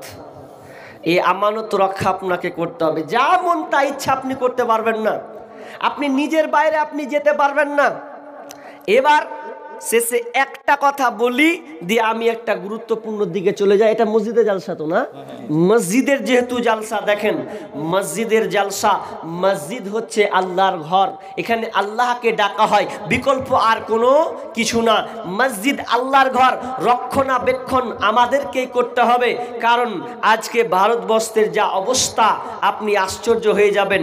এই ভারতবর্ষ এমন একটা দেশ হয়ে গেছে যে মুসলিমদের উপরে নির্যাতন, মসজিদকে টচনচ করা হচ্ছে। ও দুঃখ লাগে। ভাই আপনারা উঠছেন কেন? হ্যাঁ, বসেন বসেন, আর একটু আছি, বসেন, আল্লাহর রাস্তে বসেন, শেষ করে দিব তো, শেষের দিকে আসি, আর উঠিয়েন না। কি বলছিলাম? এটা মসজিদ যেহেতু আল্লাহর ঘর, আপনাদেরকে কিছু জিনিস দিতে হবে। একটা কথা বলি আপনাদের, আচ্ছা প্রশ্ন করছি, বলেন, উত্তর দেন তো। আপনারা নিজের মালকে ভালোবাসেন না পরের মালকে ভালোবাসেন? কথাটা উত্তর দিবেন এক সেন্সে। নিজের মালকে ভালোবাসেন। এবার দেখেন ভুলটা কোথায় হলো। ভাই এগুলা ডিস্টার্ব করছেন, খুব খারাপ লাগছে। দাও কেন খামখা, ক্যামেরা লাগাইতে পারবো না।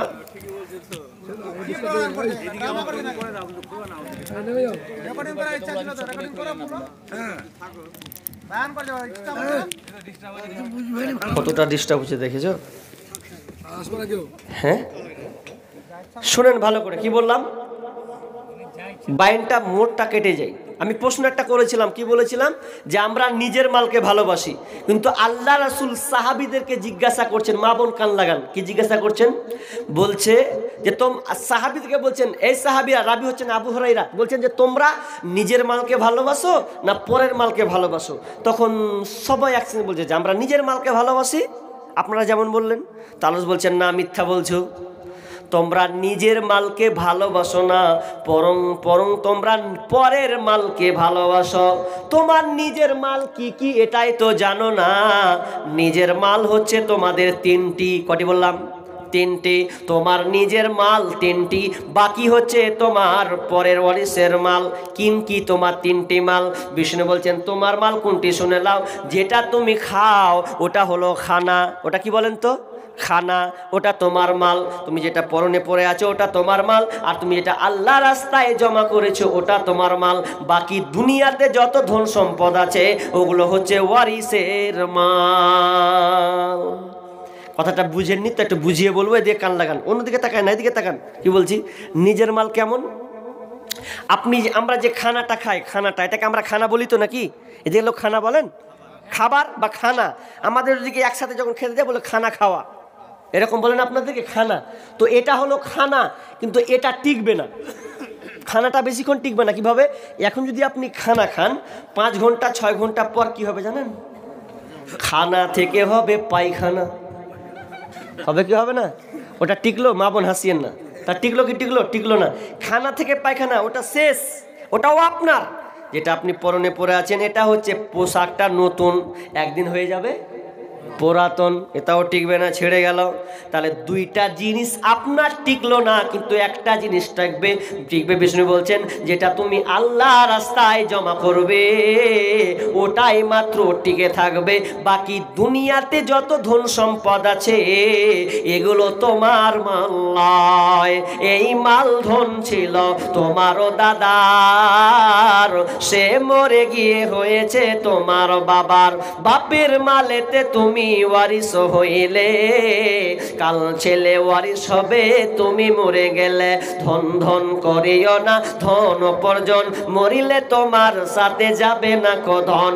ধন ধন অপর্জন না রহে কাহার, অপরে তোমার মালে উড়াবে বাহার। আজ তুমি পরিতে চলে সাম পশম, কালকে পরিতে হইবে মরণের কাফন। একা অন্ধকারে ছিলে মায়ের কোদরে, একা ফের যেতে হবে গোর অন্ধকারে। সেকেন্দার বাদশা মরিবার কালে এই ওসিয়ত করে ওয়ারিস সকলে, মরিলে আমার তরে শুনো বারে বার, কাফনের সাথে হাত বেঁধো না আমার। সকলে মিলে ঝুলে খাটলিতে করে, 2 হাত ঝুলাইয়া লইয়া যাইও মরে। এই হাল দেখে মোর যত মাখলুকাত কহিবে তারা কহিবে বাত। সেকেন্দার বাদশা এমনই এক ছিল, সকলে থাকিল আজ খালি হাতে গেল। তার মানে আপনার দুনিয়ার যত ধন সম্পদ আছে এগুলো সব থেকে যাবে। এবার ছোট্ট করে আপনাকে উদাহরণ দিই। মনে করলেন আপনি এখন ভালুকা স্টেশনে উঠবেন কিংবা হরিশ্চন্দ্রপুরে উঠবেন, উঠার পর আপনি নিয়াত করলেন মালদা যাব, কিন্তু ট্রেনটা মালদা যাবে না, ট্রেনটা শেষ হচ্ছে হাওড়া কিংবা শিয়ালদা যাবে। আপনি একটা টিকিট কাটেন মালদা, ক টাকা? তো বললেন 50 টাকা কিংবা 40 টাকা। টিকিট কাটলেন, কেটে একটা সিট পেলেন, সিটটাতে আপনি বসে গেলেন। বসার পর এবার বলেন তো যেই সিটটা আপনি বসলেন মালদা পর্যন্ত, ট্রেনটা কোথায় যাবে? হাওড়া পর্যন্ত কিংবা শিয়ালদা পর্যন্ত। এবার আপনারা শিক্ষিত সুধী মণ্ডলী উত্তর দেন, আপনি মালদায় যখন নেমে যাবেন বলেন তো যেই সিটটা আপনি ছাড়বেন ওই সিটটাই ফাঁকা থাকবে না অন্য কেউ বসবে? অন্য কেউ বসবে। ঠিক তেমনি ভাবে আপনার মাল যে আল্লাহ আপনাকে দিয়েছে, আপনি যতক্ষণ বেঁচে আছেন ততক্ষণ আল্লাহ আপনার হাতে কন্ট্রোল রেখেছে। যখন আপনি মারা যাবেন এই মাল আর বিলুপ্ত হবে না, বসে থাকবে না, অন্য জনের কাছে ট্রান্সফার হবে। আপনার সন্তানের কাছে যাবে, হয়তো ভাইয়ের কাছে যাবে, চাচার কাছে যাবে। এক কথায় দুনিয়ার ধন সম্পদ ওগুলো আপনার নয়, অ্যাকচুয়ালি ওগুলো ওয়ারিসের মাল।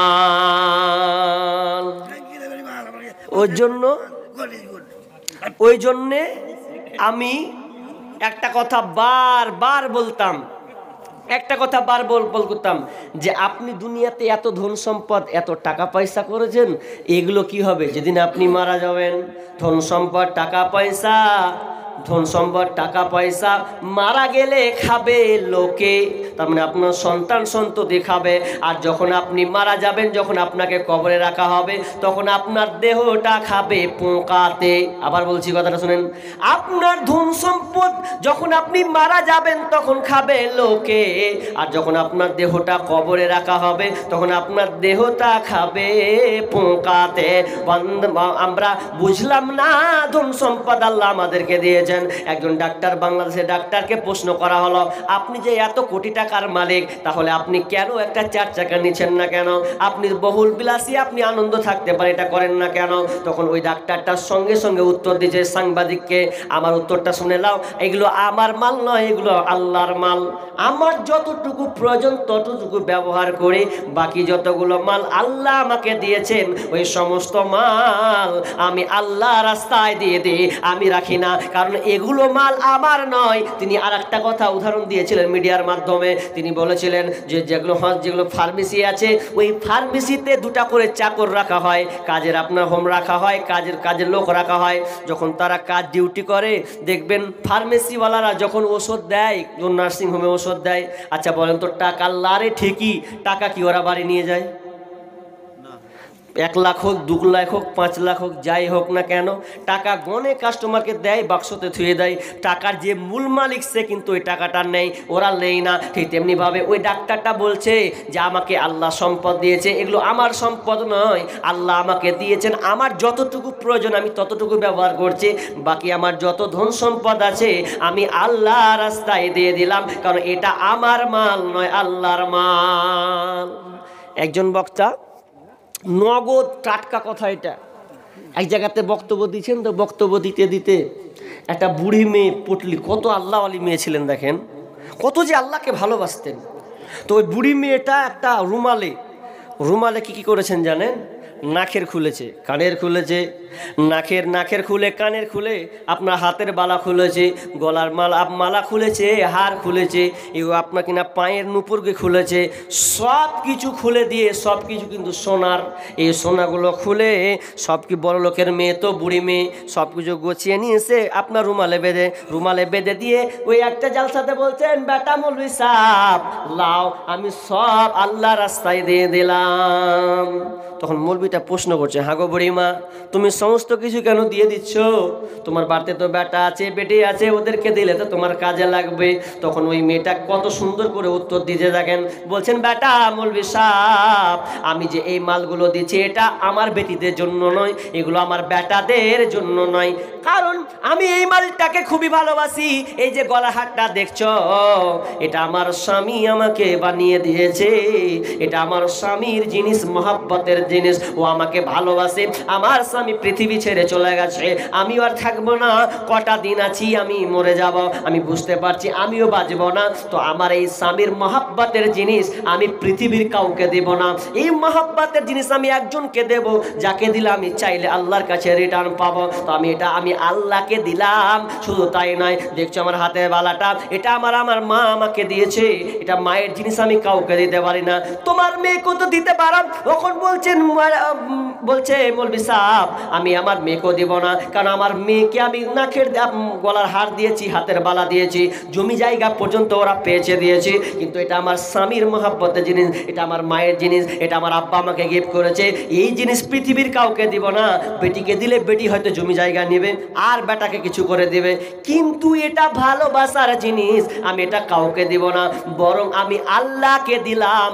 যেদিন আমি মারা যাব, সেদিন মরার পরে আমি আল্লাহকে বলবো, আল্লাহ রে, যে আমার স্বামীর ভালোবাসার গলা হারটা, ওই হারটা আপনি আমাকে দেন। আমি মরার আগে যেমন সুন্দর করে পড়েছিলাম, মরার পরেও আমার স্বামীর মহাব্বতের জিনিস, ভালোবাসার জিনিসটা আমি মরার পরে পড়তে চাই। এই জন্য আমি আল্লাহকে জমা দিয়ে দিলাম। যেদিন মারা যাব সেদিন আমি আল্লাহর কাছে চেয়ে নেব, কারণ এগুলো আমাকে আমানত হিসাবে দেওয়া হয়েছে। কি তার জবাব! এই জবাব শুনে আপনি আশ্চর্য হয়ে যাবেন।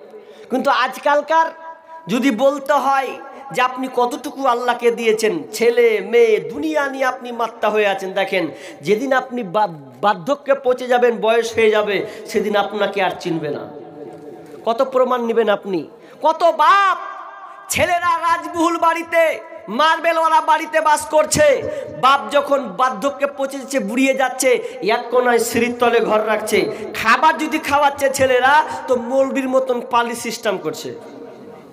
যে করেন আপনার এদিকে মৌলবীর পালি, মানে ওর একদিন বাপ, যেই বাপ ছোট কালে নিজে না খেয়ে সন্তানকে দিয়ে দিয়েছে, মা নিজে খায়নি সন্তানকে তুলে দিয়েছে, এরকম একজন মা বাপ, সেই বাপ মাকে আমরা বয়স্ক যখন হয় তখন আমরা ওই গোয়াল ঘরে ভরে রাখি যে খা। আরে একটা সন্তান যদি মাছ ভাত খায়, ও যদি গরু মাংস নিয়ে আসে, তাহলে দুটাই প্লেট বাপের সামনে এসে হাজির করতে হবে, আব্বা তোমার যেটা ইচ্ছা তুমি খাও। কিন্তু আজকে কি হচ্ছে, বাপ বয়স্ক হয়ে যাচ্ছে, যে বাপে এত ধন সম্পদ ছিল বেটারা নিয়েছে, কত খবর নেবেন, বাপ মায়ের ট্যাং ভেঙে দিয়ে তারা ছেলেরা সন্তানেরা নামের করে নিয়েছে ছোট বেটা, বাপের ট্যাং ভেঙে দিয়েছে, মা মরে গেছে, তো মা যে মরে গেছে তো জানাজা পড়বে না, অর্থাৎ সন্তান কিনে নিয়েছে। কত ঘটনা নেবেন, আমাদের জঙ্গিপুরের ঘটনা বলছি আপনাকে, আমাদের বাড়ির পাশের ঘটনা, যে ঈদের দিন বেটা নুঙ্গি দিয়েছে, তো নুঙ্গিটা যদি দিয়েছে আল্লাহ রে আল্লাহ, কোনো রকম করে একটা নুঙ্গি, বয়স্ক বাপ ভ্যান চালায়, ভ্যান খেটে যে সন্তানগুলোকে লালন পালন করলো, বিয়ে দিল, সেই ছেলের আর বেটাকে দেখে না, যদি একটা আল্লাহ না করুক একটা নুঙ্গি কোন রকম দিয়েছে, তো মায়ের সঙ্গে ঝগড়া করেছে, বাপ বেটার মায়ে ঝগড়া করেছে, বাপ যদি ঘর থেকে বের হচ্ছে তো বাপকে বলছে নুঙ্গি খুল।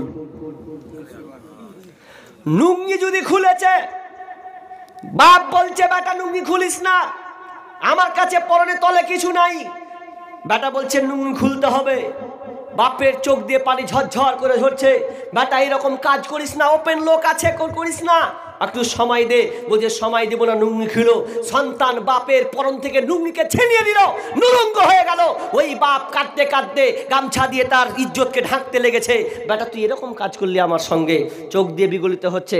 বলেন তো এই কুলাঙ্গারেরা বাপের সঙ্গে এরকম আচরণ যদি করে, আপনি ভেবেছেন কোন অবস্থায় পর্যায়ে গেছে, বাপ কাঁদো কাঁদো অবস্থায় বাড়ি থেকে নুঙ্গিটা পরে ভ্যান নিয়ে বের হয়েছে, ছিঁড়া নুঙ্গি, গামছা, লুঙ্গি না পেয়ে গামছা পরে একটা খারাপ কি বলে একটা গায়ে চাদর দিয়ে তিনি বের হয়েছেন। বের হওয়ার পর একজন ড্রাইভার বলছে আপনার এই হালাত কেন? লোকটা কাঁদতে কাঁদতে বলছে আমার ছেলে আমার পরন থেকে লুঙ্গি কেড়ে নিয়েছে, আজকে আমি ছেলে একটা জামা পরে আছি, সামান্য কয়েকটা টাকা উপার্জন করতে এসেছি। সেই সময় মাল নিয়েছিল, আপনার ভারী মাল বইতে পারে না, ময়া করছে, ওই আপনার কি নাম বাইক চালক বলছে আমি আপনাকে ঠেলে দিচ্ছি, আপনি ওভারব্রিজ করেন, ঠেলে দিচ্ছে। তিনার কাছে এই সমস্ত কথা শুনলো, এই কথাটা ফেসবুকে এখনও আছে। আচ্ছা বলেন তো, যে সন্তানের জন্য আপনি এত কিছু করে গেলেন, ভবিষ্যতে হালাত কি হচ্ছে, যে সেই সন্তানেরা আপনাকে দেখছে না। আপনাকে আমি প্রমাণ করে দেবো, এটা তো কয় সংখ্যক, আমার শ্রোতা হাজার হাজার হয়, ডেট অনেকে পায় না, আপনারা ভাগ্য ভালো পেয়েছেন। তো কথাটা হলো এরকম, যে এত হাজার হাজার শ্রোতা হয়, তো শ্রোতাতে আমি জিজ্ঞাসা করছি, বলেন তো আব্বার জন্য দিবেন এরকম দাঁড়ান তো 10 জন ছেলে, তো দাঁড়াতে গেলেও আধ ঘন্টা পর ঠিক মতন দাঁড়াই না। যে সন্তান, যে বাপ মা সন্তানের জন্য এত কিছু করলো, পরিশ্রম কত কষ্ট মেহনত করে সন্তানদিকে মানুষ করলো, অথচ টাকা বের হচ্ছে না। আর ওই বাপের আমরা আজকে কি হয়ে গেছি, সন্তানের মোহে পড়ে। আমি বলছি না সন্তানের জন্য আপনি রাস্তা দেন, সন্তান যেন লোকের দ্বারা হাত না পাতে, এটাও আপনাকে চিন্তা করতে হবে, কিন্তু পাশাপাশি নিজের জন্য আপনাকে এটা ভাবতে হবে। এই জন্য একটা কথা আছে, থাকতে গরু বাইনাহাল তার দুঃখ সর্বনাশ। মাল থাকতে ফকির, সব মাল ছেলেরা নিয়ে নিয়েছে। আজকে আপনি 20 টাকা দান করবেন কি 500 টাকা দিবেন, এরকম আপনার ক্ষমতা নেই। কেন? এককালীন ছিলেন, আজকে নাই। এই জন্য বলি দান নিজের হাতে শিখুন। এই জন্য আমি একটা গজল বলেছিলাম, মরার আগে যাবার আগে যদি বাঁচতে চাও, সময় থাকতে সেই সেনেকে কামাই করে নাও, কামাই করে নাও। আল্লাহর আদেশ নিষেধ মতো জীবন চালাও নবীরা তো ছেলে মেয়ে সন্তানেরই ইমানদার বানাও, সময় থাকতে সেই নেকি কামাই করে নাও, কামাই করে নাও। দম ফুরাইলে সবই খতম, পাইবা না আর মানব জীবন।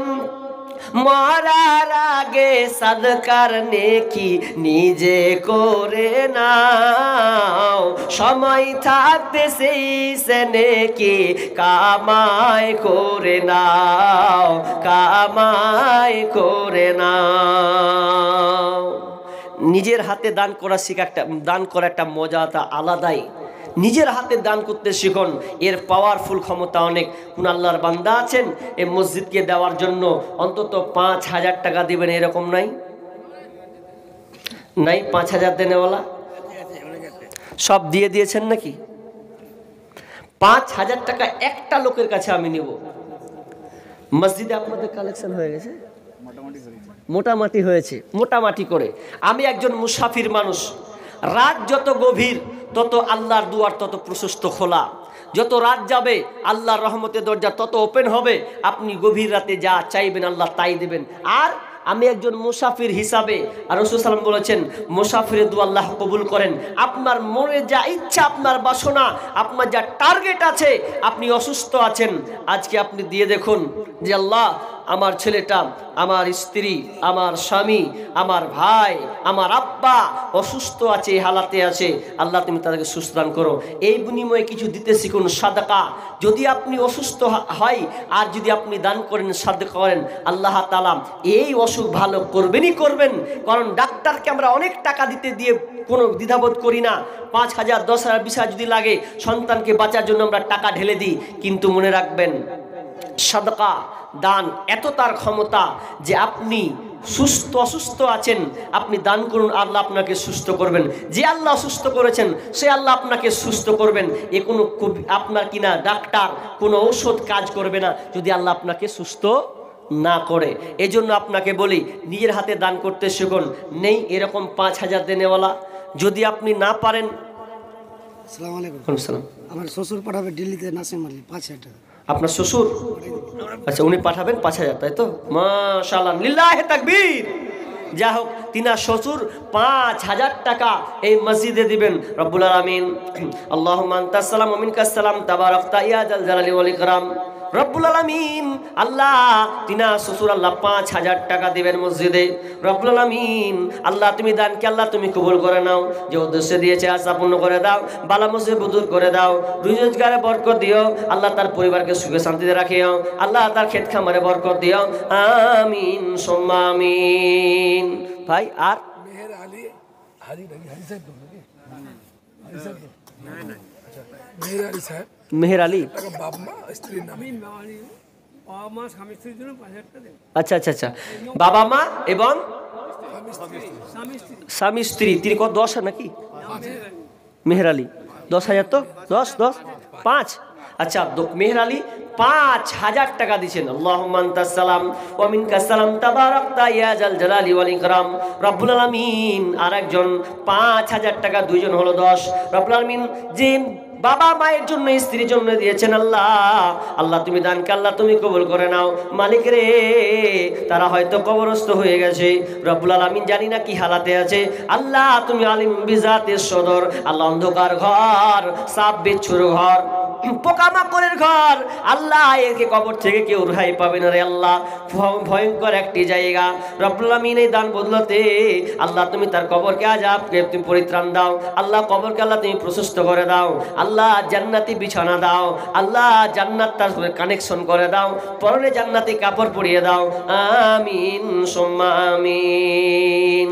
মরণ কথা স্মরণ কি তোর নাই রে মুমিন ভাই, মরণ কথা স্মরণ কি তোর নাই, টাকা পয়সা জমিদারি পরে রবে পাকা বাড়ি, টাকা পয়সা জমিদারি পরে রবে পাকা বাড়ি, খালি হাতে যাইবা চলে আরে মুমিন ভাই মরণ কথা স্মরণ কি তোর নাই, মরণ কথা স্মরণ কি তোর নাই রে মুমিন ভাই মরণ কথা স্মরণ কি তোর নাই। মা বোন আপনাদের দিনেওয়ালা আছেন, স্বামীর জন্য দিবেন, সন্তানের জন্য দিবেন, আপনি যেটা পারবেন। আপনি 500 পালেন 500, আমি আপনার জন্য খাস করে দোয়া করব। যেহেতু আমি মুসাফির মানুষ, আমি অনেক মুর্শিদাবাদ থেকে আপনাদের কাছে এসেছি।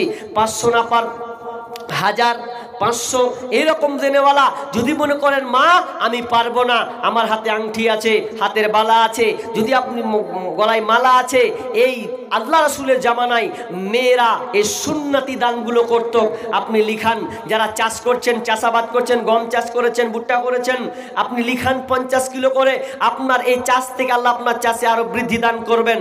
আল্লাহ সুবহানাহু ওয়া তাআলা বলছেন ওয়াল্লাযিনা ইয়াকনিদুনা আয-যাহাবা ওয়াল ফিজ্জাতা ওয়ালা ইনফিকুনাহা ফি সাবিলিল্লাহি। মা মারা গেছে, বাবা অসুস্থ, 1000 টাকা। মা মারা গেছে, আপনার আব্বা অসুস্থ আছে, 1000 টাকা লিখে নেন তো ভাইয়ের। হ্যাঁ ভাই,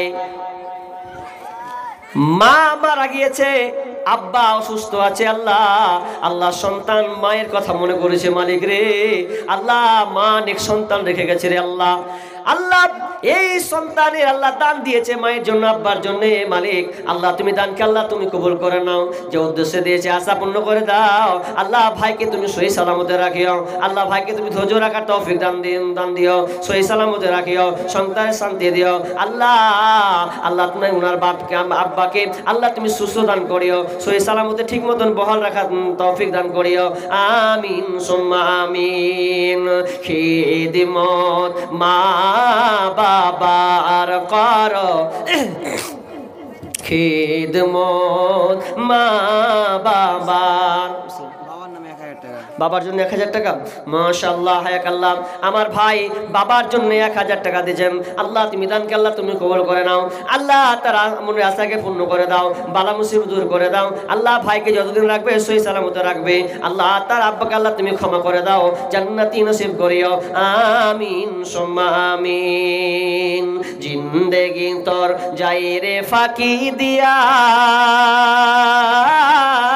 রে মাটির মানুষ, জিন্দেগি তোর যাই ফাঁকি দিয়া। ও মানবরে কামিনীর ওই কোলেতে, কার কোলেতে রইলি তুই, সারা নিশি কাটালি তুই ঘুমায়া ঘুমায়া রে মাটির মানব, জিন্দেগি তোর যাই ফাঁকি দিয়া, জিন্দেগি তোর যাই রে ফাঁকি দিয়া রে মাটির মানব, জিন্দেগি তোর যাই রে ফাঁকি দিয়া।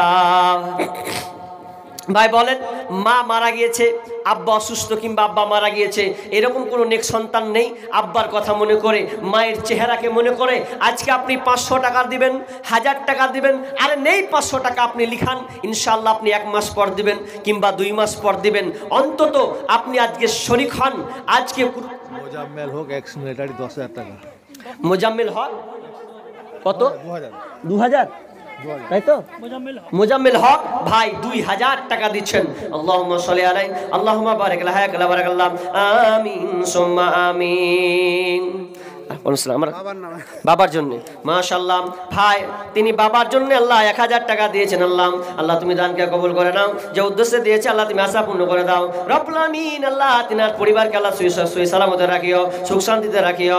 আল্লাহ অসুস্থ কেউ থাকো, অসুস্থ থাকলে তুমি সুস্থ দান করিও। আল্লাহ সে বাড়ি দ্বারা তুমি রহমত বরকত বর্ষণ করিও। আমিন সুম্মা আমিন। মায়ের মতো হয় না আপন, মায়ের মতো হয় না আপন, হয় না তাহার তুলনা। হায় রে আমার মা, আমার জনম দুঃখী মা। হায় রে আমার মা, আমার জনম দুঃখী মা। মা ছিল মোর আধার ঘরে পূর্ণিমারি চাঁদ, মা ছাড়া সেই ঘরখানাতে নাই রে কোনো সাদ, আমার নাই রে কোনো সাদ। মা ছিল মোর আধার ঘরে পূর্ণিমারি চাঁদ, মা ছাড়া সেই ঘরখানাতে নাই রে কোনো সাদ, আমার নাই রে কোনো সাদ। সেই মায়ের কথা পড়লে মনে, সেই মায়ের কথা পড়লে মনে ঘুম যে চোখে আসে না। হায় রে আমার মা, আমার জনম দুঃখী মা, হায় রে আমার মা, আমার জনম দুঃখী মা। ছোট্ট থেকে বড় হলাম যেই মায়েরই কোলে, সেই মা এখন ছেড়ে গেল আমায় একা ফেলে, ও মা আমায় একা ফেলে। ছোট্ট থেকে বড় হলাম যেই মায়েরই কোলে, সেই মা এখন ছেড়ে গেল আমায় একা ফেলে, ও মা আমায় একা ফেলে। মা ছাড়া একলা জীবন লাগে না রে ভালো, দুনিয়া থেকে হারিয়ে গেছে দুই নয়নের আলো, আমার দুই নয়নের আলো। মা ছাড়া একলা জীবন লাগে না রে ভালো, দুনিয়া থেকে হারিয়ে গেছে দুই নয়নের আলো, আমার দুই নয়নের আলো। সে মায়ের কথা পড়লে মনে, সে মায়ের কথা পড়লে মনে ঘুম যে চোখে আসে না। হায় রে আমার মা, আমার জনম দুঃখী মা, হায় রে আমার মা, আমার জনম দুঃখী মা। মায়ের মতো হয় না আপন, হয় না তাহার তুলনা। হায় রে আমার মা, আমার জনম দুঃখী মা। কত হলো? সারফুল মাস্টারের স্ত্রী সারফুল মাস্টারের স্ত্রী 500 টাকা, 5,000 টাকা। ও 5000 টাকা, মাশাআল্লাহ, আল্লাহুম্মা সাল্লি আলাইহি। আব্দুল কাসিমের স্ত্রী 1000, আব্দুল কাসিমের স্ত্রী 1000 টাকা, জন্টুর স্ত্রী 1 বস্তা, জন্টুর স্ত্রী 1 বস্তা সিমেন্ট, সানিকের স্ত্রী 500 টাকা, সাদেকের স্ত্রী হচ্ছে 500 টাকা, মনসুর আলমের স্ত্রী 1000, মরসুল আলমের স্ত্রী 1000 টাকা। রুহুলের স্ত্রী 200 টাকা, কি রুহুল স্ত্রী, রুহুলের স্ত্রী কত? 200 টাকা। দানিশের স্ত্রী 200 টাকা, তানেশের স্ত্রী হচ্ছে 200 টাকা, জাহাঙ্গীরের স্ত্রী 200, জাহাঙ্গীরের স্ত্রী দিয়েছেন 200 টাকা, তাই তো? শাহানসার ছেলে 500 টাকা, কি নাম? শাহানসার ছেলে সায়েন্স শাহিন স্যার ছেলে কত? 500 টাকা। আল্লাহুম্মা সাল্লি আলাইহি, আল্লাহুম্মা বারিক লাহা, বারাকাল্লাহ। জলিল মেম্বার সাহেব 5 বস্তা সিমেন্ট। কি নাম? আব্দুল জলিল সাহেব, আব্দুল জলিল কোনটা? এই যে মেম্বার সাহেব কই? 5 বস্তা। তা মেম্বার মানুষ ফের 5 বস্তা সিমেন্ট দিবে জি? এই জোরে। মেম্বার কেন এত কম হবে জি? 5 বস্তা করতে কা হবে কহেন তো? 5 বস্তা কই? ভাই একটু মোসাফা করে আসেন তো, কে কোনটা? কই ভাই একটু মোসাফা করি আল্লাহর রাস্তে। আচ্ছা মোসাফা করবেন না? মোসাফাটা করি আল্লাহর রাস্তে। তিনি 5 বস্তা দিয়েছেন, রানিং মেম্বার নাকি? হ্যাঁ, সুবহানাল্লাহ, এত সুন্দর একটা পদ দিয়েছে জি। হ্যাঁ, ভালো পদ মানে, হ্যাঁ 5 বস্তা দিচ্ছেন। মসজিদ যেহেতু আপনাদের মসজিদ, দেখলাম অবস্থা ঠিকই আছে, তো আপনি আর 5 বস্তা চাপান, 10 বস্তা করে দেন, হয়ে যাবে ইনশাল্লাহ। করেন 5 বস্তা খুব লয়, আর 5000 টাকা 10 বস্তা খুব একটা দামও লয়, দিবেন আল্লাহ ইনশাল্লাহ। করেন ইনশাল্লাহ, লিল্লাহি তাকবীর। যাক তিনি 10 বস্তা দিয়ে দিবেন, 10 বস্তা হয়ে গেল। আল্লাহুম্মা সাল্লি আলাইহি, আল্লাহুম্মা বারিক লাহা, বারাকাল্লাহ। আল্লাহ তুমি ভাই, আল্লাহ তুমি দান আল্লাহ তুমি কবুল করে নাও রব্বুল আলামিন। আল্লাহ ভাই আশা পূর্ণ করে দাও রব্বুল আলামিন। তার সংসারকে তুমি সুখ শান্তি রাখিও রব্বুল আলামিন, তার সন্তানদেরকে সহি সালামতে রাখিও, আর রুজকিতে বরকত দান করিও আল্লাহ। যতদিন থাকবে আল্লাহ তুমি ঈমানের হালাতে বাঁচিয়ে রাখিও, আমিন সুম্মা আমিন। একদিন মাটির ভিতরে হবে ঘর রে মন আমার, কেন বান্ধ দালান ঘর রে মন আমার, কেন বান্ধ দালান ঘর। দেহ তোমার চর্মচার গলে পচে যাবে, শিরার উপর শিরাগুলি ছিন্ন ভিন্ন হবে। দেহ তোমার চর্মচার গলে পচে যাবে, শিরার উপর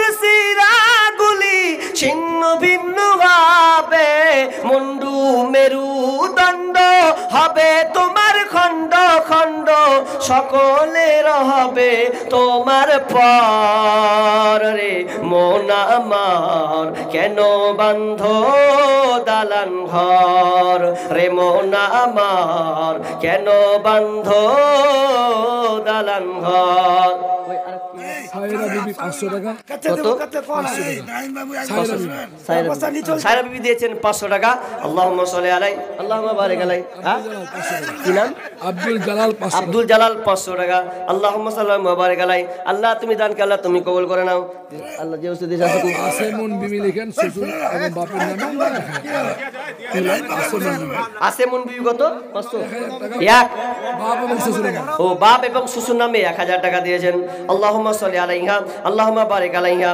আল্লাহ তুমি দানকে আল্লাহ কবুল করে নাও। যে উদ্দেশ্যে দিয়েছে আশা পূর্ণ করে দাও। বালা মুসিবত দূর করে দাও। রোজগারে বরকত দিও রব্বুল আলামিন। আল্লাহ তিনি আব্বা এবং শ্বশুর নামে দিয়েছেন। আল্লাহ তুমি আব্বা শ্বশুরকে তুমি ক্ষমা করে দাও।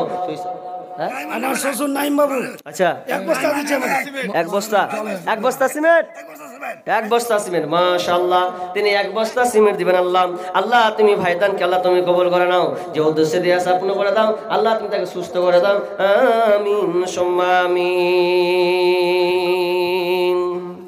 হারিয়ে যাব একদিন আমি রব নাই ভুবনে চিরদিন। হারিয়ে যাব একদিন আমি। শাহনাজ বেগম 500 টাকা। আর এটা কে? এটা আরেকজন দিয়েছেন না তো 500 টাকা নাকি? এটা 500 টাকা কে আছে? যাই হোক 500 টাকা মেয়েদের থেকে না ছেলেদের থেকে? মেয়ে মহল থেকে আরেকজন বোন 500 টাকা দিয়েছেন।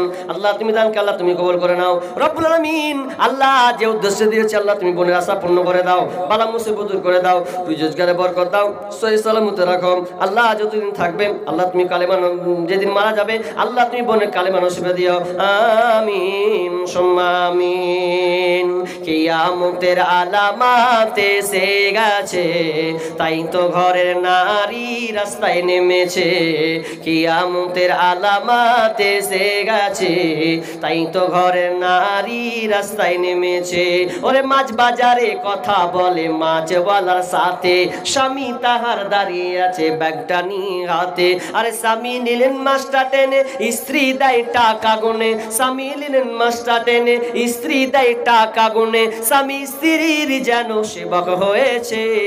কিয়ামতের আলামাত এসে গেছে তাই তো ঘরের নারী রাস্তায় নেমেছে। ওরে বরখা পরা বরখা ছাড়া হাট বাজারে ঘোরে তারা। ওরে বরখা পরা বরখা ছাড়া হাট বাজারে ঘোরে তারা। কেউ বা আবার বরখা পরে মুখটা খোলা রেখেছে। কিয়ামতের আলামাত এসে গেছে তাই তো ঘরের নারী রাস্তায় নেমেছে। মা বোন ফাটাফাট বলেন আপনাদের দানগুলো আমি দোয়া করে দিই। মা বোন দান দিতে থাকুন। রব্বুল আলামিন আল্লাহ যেগুলো দান আমার হাতে পড়েছে রব্বুল আলামিন আল্লাহ সমস্ত দানকে আল্লাহ তুমি কবুল করে নাও। অনেক বোন দিব দিচ্ছি মনে করে আল্লাহ পেন্ডিং এ রয়েছে। আল্লাহ তুমি তার মনটাকে সান্ত্বনা করে দাও। আল্লাহ তার হৃদয়কে শীতল করে দাও রব্বুল আলামিন। আল্লাহ এই এলাকার মা বোনরা অনেক আল্লাহ অনেক আল্লাহ তোমাকে ভয় করে অনেক তাকওয়াবান আছে। আল্লাহ তারা ক্ষুদ্র ক্ষুদ্র দান আল্লাহ তোমার মসজিদকে আবাদ করার জন্য দিয়েছে রব্বুল আলামিন। আল্লাহ তুমি তাদের পরিবারকে শান্তিতে রাখিও সুখে রাখিও রব্বুল আলামিন। আল্লাহ তোমার রহম ছাড়া আমরা কেউ চলতে পারবো না। আল্লাহ তুমি আমাদেরকে রহম থেকে বঞ্চিত করিও না। আল্লাহ তোমার রহম এই গ্রামে আল্লাহ তুমি ঢেলে দিও। আমিন সুম্মা আমিন। হয়নি হবে না হতে পারে না আমার নবীর সাথে কারো তুলনা। হয়নি হবে না হতে পারে না আমার নবীর সাথে কারো তুলনা। হাইরে তুলনা তো দূরের কথা ছায়াও মিলে না। তুলনা তো দূরের কথা ছায়াও মিলে না।